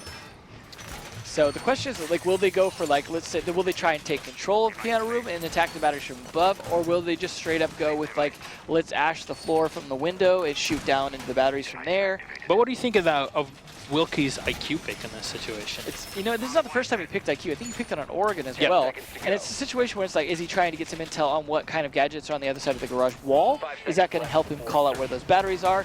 I mean, we never really see enough of the IQ playing outside of gunfights to really understand the picks for it. I mean, and that's something we'll have to talk to some of these players about, is why is IQ making a comeback all of a sudden? IQ really hasn't been buffed for the most part, yet suddenly it's a thing. Is it due to other operator changes? Is it something that people have discovered that works well? Like, Valkyrie's not new either, so it's not like, oh, hey, we just realized, we can catch black eyes. So there's got to be more to it than that, and I would love to know what that's working out, like why that's working out for them. But like with Cass, for example, but as I say that, Yuck gets kill number one. Ness gets the second as well. That was some aggressive play there from they take down the diffuse player there, and Kata Raketti wants to peek. Shot is on the other end as well. He can spot him through the grills here, right behind the server rooms on the archives. Nesk is playing this smart here, peeking, but the timing. Here we go. Oh, yes, Nesk with one will get Kanta down, and now it's Boonsy and Shata that are very lonely in this situation. Is Nesk going to get a 3K here? There we go. Oh, very close though. Shata almost lost his life, very low health there. This is going to be hard for him to contest the rest of this, but at least Boonsy trying to help his brother out. I'll get the kill on a Yuck, but it's still left. You have Zig on the Mira, you got one on the Smoke, and Diogo as well on the Jaeger. So there's so much that you can do to counter a Sludge that barely has 10% HP, and then Boonsy, well, a Blackbeard can just get overwhelmed, and your shield basically does nothing at that point. See if Diego's going to be forced back here now. I like that Shad is attacking from behind. That's something that I feel like not enough teams attack Cafeteria, but it's interesting that he's rotating and trying to get some help from here from the Blackbeard. So they're really going to try and take it from the side now. It's just down to these two. Instead, like, hey, we're not getting that garage going here, so we got to do something else now. But the BD's going to expect that, right? Like, you're like, well, what else are you going to do? They're going to have to attack from behind now. So this is like loses its advantage unless they can get a few picks. As it is a 3v2, slight advantage to the defenders here. Although Shadow being low on health does make it a bit more of an advantage, I guess. Yep. Diogo taking a bit of damage at the end of it here. Yeah, both Smoke's going to get set down, and Shota's drone is going to get spotted. Not taken down just yet. They know he's going to push, though, because he just droned it. And there are no more remote gas nades with 40 seconds remaining. Can one do this? Who's going to win this? Shadow! Oh, but he's got to fight Zig now, who downs him, it looks like. Yeah, I wasn't able to get the kill, but there's still Boonsy alive. Here we go, elimination from Zigeta. Nope. And Diogo immediately to the head, gets taken down by Boonsy. Can Zig stall it off now? Still 25 seconds, not too bad of time, but Zig can play off that if he's smart. Yeah. Maybe do some pre-fires and push him back. Zigeta just needs to clutch this one. This would be huge to go up in a 2-0. Oh, now Zig sets in the side. There's 10 seconds remaining. He wants to play for time. And now Boonsy just has no idea where he's at. He's watching every single angle with 3 seconds remaining on the clock. Boonsy's going to go for the plant. Oh, no. He's going to get a rush from behind. Zigeta going in for the knife, and there we go, the clutch. Zigeta ending it in just fantastic fashion. Vamos, Cavallo, Zigeta. That is perfect play for him. That rotate was so smart because he said, he's going to be rotating, so I'm going to take advantage of that brief window of like lack of intel to get myself in a better position. Yeah, and that's why they won that right there. But that was a little more down to the wire than I expected it because of some great plays from Shadow and Boonsy on getting those initial picks to actually get in there, taking out in a 2v3 situation, taking out 2 of them to make it a 1v1. That was great, but it is still heavily going in BD's favor, and we're going to see our first upstairs defense to see whether or not Zissou have this one down because they clearly haven't been able to do the garage quite so well. Yep, 3-1 here for Nesk, Yuck, and Zagera. 3-0 actually for Zagera in this situation. One hasn't really been able to put down anything just yet. So the question I have then is Black Dragons prepared for them to have made the switch? Will their lineup work? Because generally teams will stick with the site even if it doesn't work, right? So in this case, they lost their garage defense. Most of the time you'd expect another garage defense, right? And so they're going to build their lineup for that because that is the safer bet most of the time. But now that they're upstairs and they're bringing a different defensive lineup, different bombs, so like for example, we're seeing our first castle. Yeah. So if they're not ready for that, this could be Zissou's first defensive victory. And then what do they do from that? Go back to the garage. Yeah. So. And they just throw in this one objective defense that Black Dragons are not expecting. Now what I love is that castle pick because of the places that he's going to reinforce. You do have a sledge on the enemy team, so that is something that can very easily counter the castle, but usually it is there to funnel enemy teams. Yeah, I think that's something we started seeing first in EU in Season 3, people trying some interesting ideas. I think it was G-Bots or something like that. Trying some interesting ideas in how Castle worked up there, and that started inspiring some other teams to do it a bit differently and like try some different approaches to Castle up there. Yeah, and here they let go of both a Mira and a Bandit to have both the Pulse Castle combo. And I'm not sure if that's going to work out too well, especially when you have a sledge to counter them. Wilkie loves that bathroom. That was the one where he got like a super good clutch from one time. And then he was trying to play it as well sometimes on that defensive downstairs as well. So hopefully he can hold it. Otherwise, Shadow doesn't get caught though. That's not good for him. And that was because he's thinking, oh, hey, I'm just rotating around from this now that that door is open. But if he gets caught out again here, this is going to make it hard for them to hold that middle area. We saw what happened last time when Kanto got caught out here along with Wilkie. And once that fell, then it was a lot harder. Now they do want to keep control of this floor because they need to make sure they can't, that they can like retake from below via C4s or shooting up through the floor, things like that. Really taking advantage of the fact that this is destructible floors. And it's a lot more difficult to open up the lower flooring and then start shooting from, like, let's say take control piano, which is what Ness might be trying to do here. It's a lot more difficult to open up the flooring and start shooting from the lower side than just being on above your opponents. It gives you a lot more control over the gunfight itself. Now, Shata has taken just a bit of damage, but Kanaraketi will open up kill number 1. That's Zagera taken out. So that's no more thermite. That usually is going to be for the stairs push you see right there, you know, blowing open that B closet wall. Definitely not going to happen now via that, but Shata gets caught by Nest, and that diffuser picked back up. Now, Panori, they haven't been using Panori as a roamer basically on the castle. It's just going to be staying on the objective with Boonsy on the smoke, but a drop right down onto it. Yoke's ready, and in the meantime, it's one to get kill number 1 on a Boonsy, and the oh my god, the deep on a Panori. So that's his only C4 though, and so that is not used to stop the defuse. Oh, Kanaraketi though almost gets the double kill. Blackbeard's shield saves his life for sure that time. Now he's going to sit down his second shield. Wilkie, in the meantime, is trying to check for any sort of back flanks that are coming in, as it is down to a 2 versus 2. One comes in. Wilkie hasn't been spotted just yet. There you go. There we go. 1-2. That crossfire right there is what made it work, because Kanto was trapped in that bathroom. But because of the way that the angles were played, they couldn't push him super hard without exposing themselves to Wilkie. Yeah. So if they had gotten Wilkie first, Kanto would have been in a bad spot. But the fact that Wilkie got the first pick and then they had to target Wilkie gave Kanto the opening to be able to finish that off. And that was very smartly played. They had rotated up from downstairs too. And I think that was just a few picks early on by the, you know, that they managed to get helped them. Obviously getting that Blackbeard earlier would have helped, but I think that was some great gunplay. Again, an unexpected bomb site pick, I think, from Zissou. Now that they've won it, again, now that they can go back to the garage, hopefully having learned some more about what they could do differently on controlling piano, and then win that defense. Oh, it's going to be a piano slash lobby defense. This is not unheard of, and like a lot of teams are willing to do multiple sites, or you know, more than 2 sites on this. I don't think this is expected though by Zissou. Would have seen like maybe a Glaz and a Monty for attack on this. This would be perfect to potentially, yeah. I mean, it's hard to say like in their prep work if they've seen Black Dragons do this before or not. But you maybe don't expect this right now. You might have expected them to go top first. Yep. So it is definitely going to be, obviously they know that now, thanks to their drones, and they can make some adjustments, their lineup isn't going to be, you know, particularly terrible for this attack, but they're going to have to rethink maybe their attack strategy if they weren't ready for it. They're probably going to say like, okay, we need to take control of the top floor as well. But unfortunately, there is a drop from 1, and that is going to make it a problem for this to continue. Now, the upside of that for Zissou is now if they didn't know what the bomb site was going to be, they certainly do now. So one's got to feel bad about that, kind of like giving away that intel. That's something to consider. So the question is, if they're allowed to, will they select a different bomb site or set it up differently? Because you really got to consider that when it comes to situations where you've lost the intel advantage and whether or not you change things up on that. And in that situation, they're like, well, they had already spotted that it's going to be a lobby play.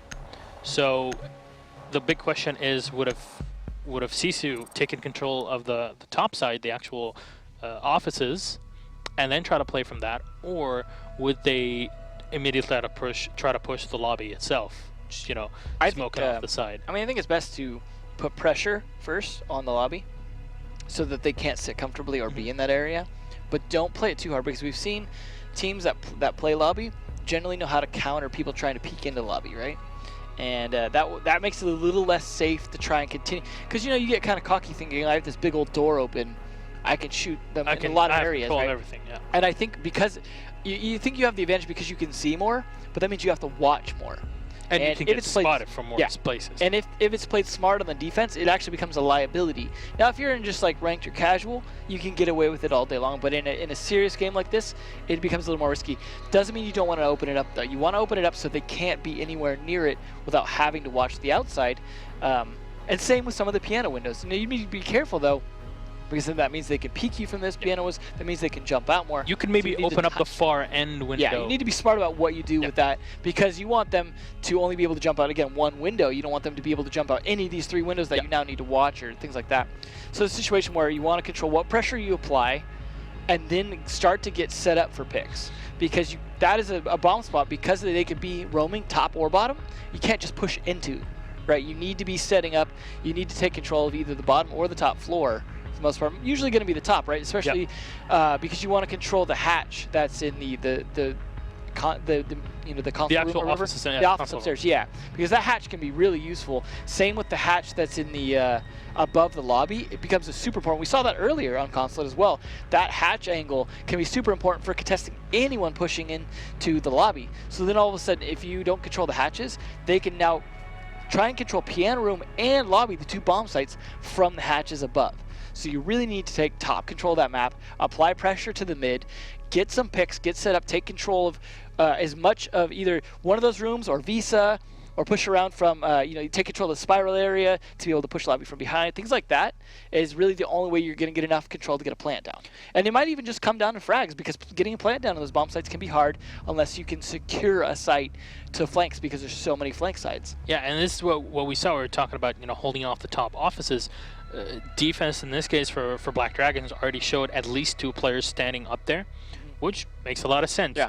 At some point, if you see that CCU wants to get aggressive through the main lobby door, well, you have somebody up above that can peek as well through the top window, which is something that you might forget. Not just the top windows, but the balcony thing. Right, yes, they can do a run out exactly. on the balcony, get picks on a whole, like an entire half of the map everything. outside, right? Yep. Like the entire side of it, and especially if you got someone watching the hatch down into the lobby and making sure there's no one there below you in the lobby. It's like, yeah, again, it's very powerful. There's a lot of peek outs, and this is a map that's traditionally known as spawn peek heaven, and like has a lot of ways to peek outside. So it is, again, yeah, that is sometimes the advantage of playing lobby, right? Is now you have a lot of peek out advantage. And pressure needs to be applied from a lot of different places in order to really crack it. And I'm glad teams have figured that out and made this a third viable bomb spot, not something that's like a throwaway. It's always nice when a map has more than 2, right? Because then you see more variety of play, and then you really have to have different operator loadouts and selections to try and counter these different ideas. So I would almost even be like, I would also expect to see sometimes a 3-man defense upstairs. Yeah. Just because of the value of those hatches. And you can have one maybe holding off on the actual staircase that can rotate down very quickly back into the lobby, and then 2 players that are on either side, one in the offices, one in the console office. Yeah. And I feel like you almost need to get control of, let's say, Visa or admin or something to start to try and put pressure onto the normal A site room for the upstairs, the one with the projector stuff in it, the desk, because you want to get them away from that hatch, and they're probably going to be watching that hatch and distracted by the hatch. So if you can get into Visa quick, you could potentially take out that guy and start to take control of that top floor, because he's the guy who's going to be, like we saw earlier, laying down on a hatch, for example, right, trying to guard that lobby from above. So if you can kind of keep him focused on that, flank him from that side, or even maybe if he doesn't fully reinforce it and you can get up the spiral stairs to the top, you could just potentially wall bang him right there, if you know how he's going to lay, right through that wall that's behind the desk if it's not reinforced. So, and if you do see it reinforced, you probably know he's there as well, right? So you can relay the info. All right, I'm pretty sure there's a guy, because in this piano defense, you would probably not be seeing a reinforced top. Most of the utility is going to be used on the lobby floor and not on the top side. Yeah, I'm almost be interested to see someone, and I don't know if I've seen this tried at all, take the bottom floor, Hibana open the hatch in bathroom, and just try and nade into bathroom and clear that out. I'm not sure that's, I mean, there might be ADSs and stuff where I just thought of that, and I thought, it'd be interesting to see, because you don't see usually people open hatches from below to be able to nade into the bathroom, because the bathroom's hard to clear, right? Because you're in a situation where, especially, they have mirror windows, right? They reinforce that hatch to sit there on those mirror windows to defend piano from a secure site in the bathroom that they can defend, because none of it's open, right, except for the door. So you're funneled in and they're able to defend against that. So in a situation like that, you blow the hatch from below, now mirror can't sit there, or whoever's using the mirror window, and you can nade up into there, maybe even open the mirror window, and things like that. Ideas where it's like, people just don't think, should I Hibana a hatch from below? You just don't see that. Remember when that used to be a thing with Ash, right? Before people reinforced all the hatches properly, you could Ash hatch from below, catch someone sitting on it, so people reinforce those now. But now we've got Hibana that could do something Thermite could never do, which is get hatches from below.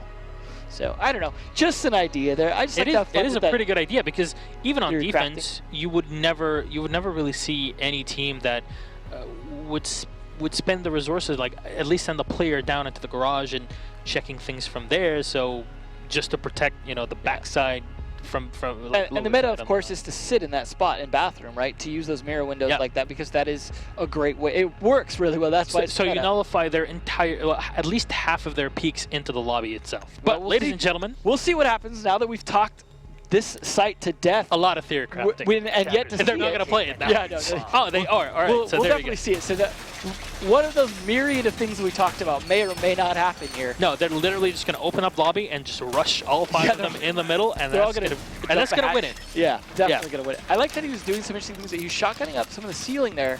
Usually that's not something you want to do because it puts you at disadvantage, but you see them doing it because they trying to give themselves some advantage in helping stop that closet push, potentially.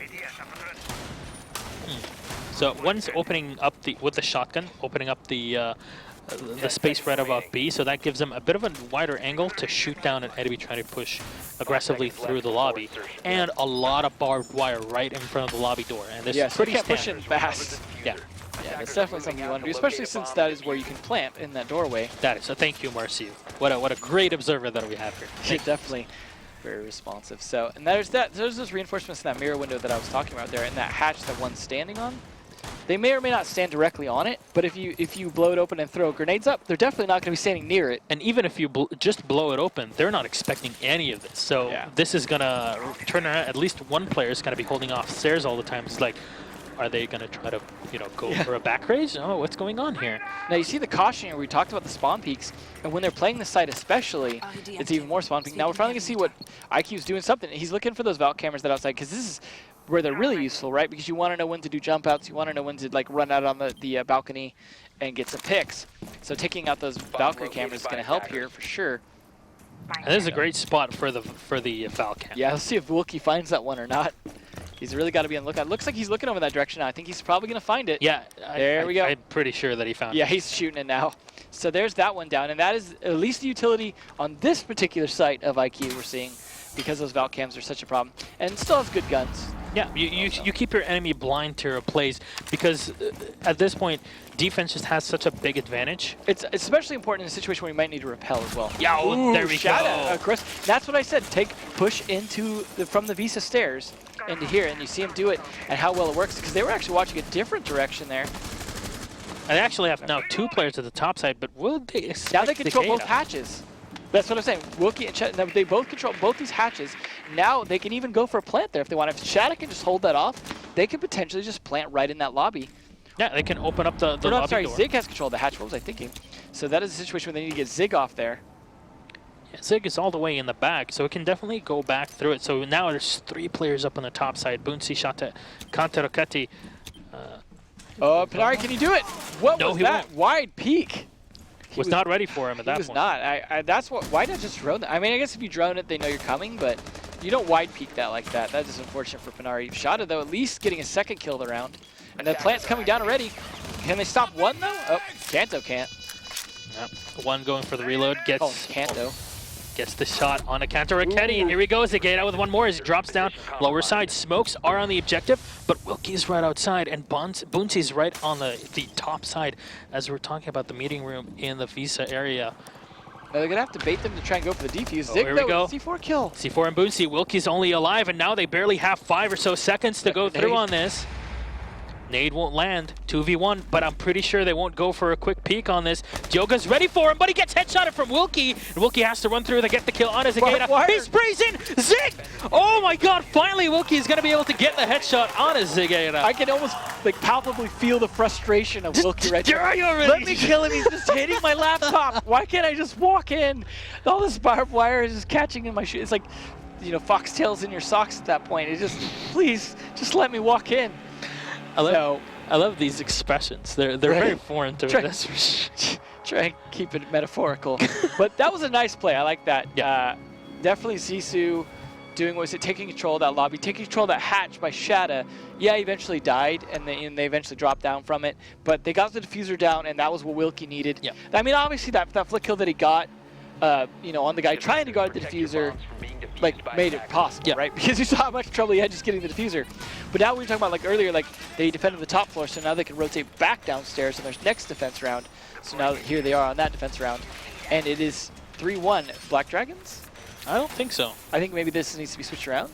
I think it was 2-2 when we came back from the breakup. At least that's what I wrote down. Yeah, it's true. It was, and then Zissou just won that. It should actually be 3-2 for Zissou. Yeah, it's 3-2 Zissou. So unless we replayed around, oddly enough, or something. 10 seconds left. It's possible that we saw them discussing some stuff on the stage, so maybe the points got adjusted. 5 seconds But left. Yeah, you know, you can take a free round. That's it. yeah. You guys want one? Yeah, easy. Attackers have So, recovered their diffuser. we're going to see Black Dragon. This is going to be a garage defense. So Black Dragon is going to be going very well for a Thermite, Hibana, Ash, and a Buck. So they can definitely go for Ash and Buck, or Ash in the stairs, a Buck and the Blackbeard on the ground floor, and then you can have Hibana and the Thatcher basically just trying to go through. So this is going to come down to have they figured out how to defend Piano yet? Because they failed to the first time, and that's why they switched. So this is their second attempt, right? So they know what they did wrong the first time, I hope. The question is, can they stop this? They don't have to fully stop it. You just need to at least push it off as long as possible for them to open that garage and try and not lose all your people trying to defend Piano Room. So the question, like, and also I wonder, is BD going to push it different knowing that they're going to make adjustments as well? So, like, they're even dropping the diffuser and leaving it behind here for Zig to pick up just to be safe. But Zig's going to be the one to, of course, I imagine, go below this garage door. So Nesk is going to be just checking out the outside here. Yuk trying to move through into Piano. So far, Shata and Boonsy are just holding off within the A side. We're not going to see too much plays going in, at least from Zissou so far. One joining in the top side, so he can definitely go through there with the Blackbeard. He's going very high up, but it might definitely go into his favor. They are on 1:20 remaining, and here we go. Pick number 1 is going to be Katowice taking out Diogo, and kill number 2 immediately from Boonsy. This is actually going in their favor. They lost the Buck. They lost the ability to open hatches from Hibana. That is that, like, some of that piano control and some of that top-down control not going to happen now. This is going to be on 1 to do some damage here against Kanto, or this is going to fall for BD. What does he even see him with the drone? That's the question. I wish we knew for sure if he got seen right there, because that is going to be important for 1. Because if Kanto sat there unspotted, it's going to be bad for this. I don't know if that shield's going to be enough to save his face like it did previously. Yeah, it's definitely not a 360. Either way, though, Kanto has pushed this down to 45 seconds, and that is what's important. It is a 5v3 at 45 seconds left, and they've just now quote-unquote found the bomb. So it is looking good for Zissou to actually take this another round. Yeah, and Wilkie holding off on the opposing end of the spiral staircase. So there's too much resistance on the top side, and Black Jackets realize what's going on. The Diffuser's going to get dropped. The Shata gets another kill onto Zagera, and now Nesk move around. He's got both angles to deal with here. Both Wilkie and Katowice is able to get 1 kill on a Wilkie, but will Kanta actually go for the aggression? Yes, he will, but he won't be able to nail him. However, it's going to be the kill coming in from Boonsy, the double with the shoddy final. And that is 1 extra round for Zissou. So nicely done from those guys. Zissou definitely seeming to figure out what they're doing wrong here. And if they can keep that up, they can make this work. But this is not like a situation where they've got other maps to fall back on, right? They had a heck of a time with map number 1. They had to work for it in map number 2, and they're still having to work for it in this map. This is really like, okay, we figured out what we're doing wrong on the bottom site. We figured out how to defend the top site. We just need to figure out how to get our attacks to work. Yeah. And then we can get this, right? But then again, Black Diamond is going to make adjustments as well. And so this is the attack that they need to make work, because this is the one that Black Dragons are holding very solid against them. Well, so I want to see how they play out with the Glazen this time. Yeah, it could be just a simple, like, hold glass in front of the garage if they can get it open, or just try to get a pick off. We see a lot of people bring glass down the yellow stairs and try and, like, hold some angles from there. This won't be easy though, because Black Dragons have picked up Yuk on the Bandit, so it can definitely go for a Bandit juggle. or just already has his batteries. 5 seconds So left. that's going to be a big Well, thing you for see Wilkie Bunnacle. already with his Twitch drone Attackers looking at that drone recovered the hole, diffuser. considering using the Attackers shock are drone to moving out open it. to locate He a saw there bomb was no and batteries defuse there it. already, and he would have shocked some had there Yep. been some pre-planted. Saw there was no pre-planted, and the question is that intentional by Yuck? To say, like, I'm actually going to hold off my batteries to make sure that the prep phase drone can't take them out because I'm doing other Very setup. possible. So Yuck And he's actually, upstairs. he's already used up for his shock wires. Might have and been he's- actually on cafeteria side then. And he's on the other end, though. He's Yeah. he's staying on. So he didn't put. They're not going to bandit trick that door. I mean, there's no Thatcher either way, but no need for Wilkie's drone now to do that. But I like this Yuck trying to counter Panari pushing into Visa here.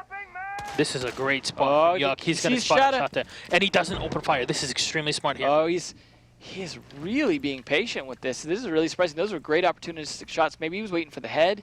Maybe he wants to stay up here for a while and get some intel. That's good.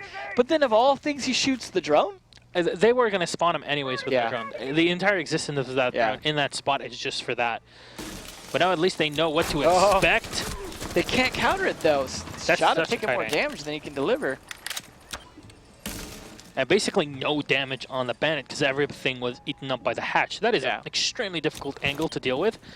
But Shot's Yeah. able to sneak in through the basement basically, and is now in the archive server room. Oh, but there's Nesk right there. He's gonna get kill number 1 and the second headshot. Just And maybe Shadow First too cleanup. here. Shadow Oh. trades it, at least gets down but not out. But he is, I mean, they lose 2 and potentially a third off Nesk alone. That is big. and they actually end up Yuck's losing the still there. Hibana and the Ash, and Yeah. that is just huge now. Those aren't useful operators. at No, all no, no. now. They're just frag operators. And Wilkie's going to get spotted as well by Yuck. He's not going to get over-aggressive and go for it, but he will relay the information that Wilkie's there. There's going to be a resin shot. Boonsy, though, will get the kill on the Yuck, finally Good help. eliminating him. That is great Claymore positioning, just in case. Yeah. Attackers have recovered. So that is 3v3 now. 57 seconds left. Attackers were definitely delayed a lot here. They're going to have to probably get some more picks in order to make this push here with the last 50 seconds. And one thing, Smoke has not used any of his canisters Yeah, yet. that's going to be a problem. That's who they need to kill, Yeah. right, if they want to make this push work, because Zig and Diego not going to have any special utility to stop them, but one sure is on that smoke. Especially Here we against go. Glass. Oh, Sledge taking even more damage. At least he got reset to get his damage back, but Oh, and through the mirror wall, they're actually able to Oh, spot out Boonsy. C4. Here we go. Zagata gets kill number 1. And it's perfectly on the mirror. Sledge low on HP here. Shate and Wilkie down to half HP. Still taking more damage from the smoke, but Diogo will peek in from the garage and get the kill on him. 1v3 here. To go. Wilkie, he's versus clutched world. it before. Not now. I don't think so. Oh, good as I start, say though. that, he gets one with a Claymore and the second There one you as go. well. Pulls out the 44. Now 1v1 versus Diogo. Goes in for the Whoa, spray, but Diogo so will save the close. day. And So that'll be the close. round for Black Dragons. I got to give it to Wilkie, though, almost making that work. He almost might have gone for the knife in that situation. Like, This, I mean, it is crazy as well, because Wilkie was an ex-World of Tanks player before going into this, and suddenly changed everything. Goes into the strategical mind of how you need to prepare for it. You're expecting to be, you know, that in-game leader that just lays out the strats, but this man has such calm and collected nerves in situations where, if it were you and me, I mean, I know you're a great player, but Attackers even eliminated in that the team situation, bomb. I don't think our nerves would be able to handle the fact that, you know, there's a lot riding on this play. There's a lot of money riding on this as well. also feels good when you see a Claymore kill him. Yeah, and that's like the Claymore positioning was perfect. It already Yeah. saved them before when they were playing on our previous map, Clubhouse. So you know what? It's a utility. I'm just going to use it as Twitch and try to see if my higher rate of fire would be able to save me on these 1v1 fights, even if there is a Mira. Now, this is back to this side they've successfully defended. So, 10 this is seconds the to only go. one I think they've successfully defended. This is really, obviously, okay, well, we can't make the downstairs work. Let's try and do the upstairs again. Attackers have recovered Is, their diffuser. Attackers BD objective is to locate a Gonna bomb have it and figured out. defuse Now, it. they brought the attacker's bomb Thatcher, diffuser which has to been me dropped. makes me think maybe they're thinking that they were going to play downstairs yet again. Yeah, But this is, I think, the first Thatcher we've seen from at least the BD I think guys. this is the second one so far in the we entire saw, series. I think we saw one from Oregon from Zizou, and then this is the first one from Black Dragons, because Zizou brought one thinking that they were going to mute jam it. Yes, but it wasn't the case. Yeah, exactly. So, not a lot of Thatcher plays, but There is the castle that we saw before. Trying to make it so they can't just easily go through this connector window here. But they do have a sledge. If they can bring him up, there we go. Bomb located. Already That's with what the they're waiting glass. for. The glass had to watch that balcony and make sure they didn't peek out on him as well. A lot of shots coming back, though. They would definitely want to try and stop this push. We saw this last time. Kanto trapped in that bathroom. Wilkie helping to save him. If they know he's going to be playing there again, perhaps they can use that against him to get some grenades going in that bathroom, something like that. You might be looking at this like, why is Kanto always in that bathroom? Or like, yeah, but we saw that before, how they angle the fire position, so they have complete control if anybody's trying to come into the console area. Yeah, and now he's Jaeger, so you got to imagine he put some ADSs in there for himself to stop those nades as well, to kind of keep him a little more secure from the window side. But it's still a tight position to be in if they can put the right kind of pressure on it. You don't have a lot of places to go. So Nesk now going up all the way up top. He's going to try to nade in. Get some barbed wire down at the very least there so they can push up those yellow stairs, as we saw him trying to do last time. And he's going to hear Boonsey opening fire down below. So now they have an idea of where his positioning is. I like one setting up this drone here. Like, we need to get some intel before we start swinging in those windows. And they actually force up a smoke before even the 1 minute mark. This is huge. Yeah, this is a good on the attackers here. But they've got to make a bit more progress in terms of kills here with only a minute left. There's the start of that. That's still kill number 1. Where's he getting shot from though? Oh, Zig gets kill number 2. Shadow's going to have to save this here. Nope. One in Zig. Wilkie from below. Can you do it? You got no C4. You got at best information against 4. And they all keep moving, and that's the thing. You can't really predict in the situation where are they going to stop, where are they going to plant. If this is really 4-2 right now, I think Black Dragons won. Yeah, there you go. There you go. And that's it. Black Dragons, the underdog, ripping the carpet out from Zissou. Their dream was there. It just dashed like that. It wasn't a 2-0, but a 2-1 is good enough to move forward. I'll be honest, I did not think this was going to happen. I really... Just based on what I saw over the season, I knew Black Dragons were good, but I thought Zissou were going to be better. Maybe it came down to maps.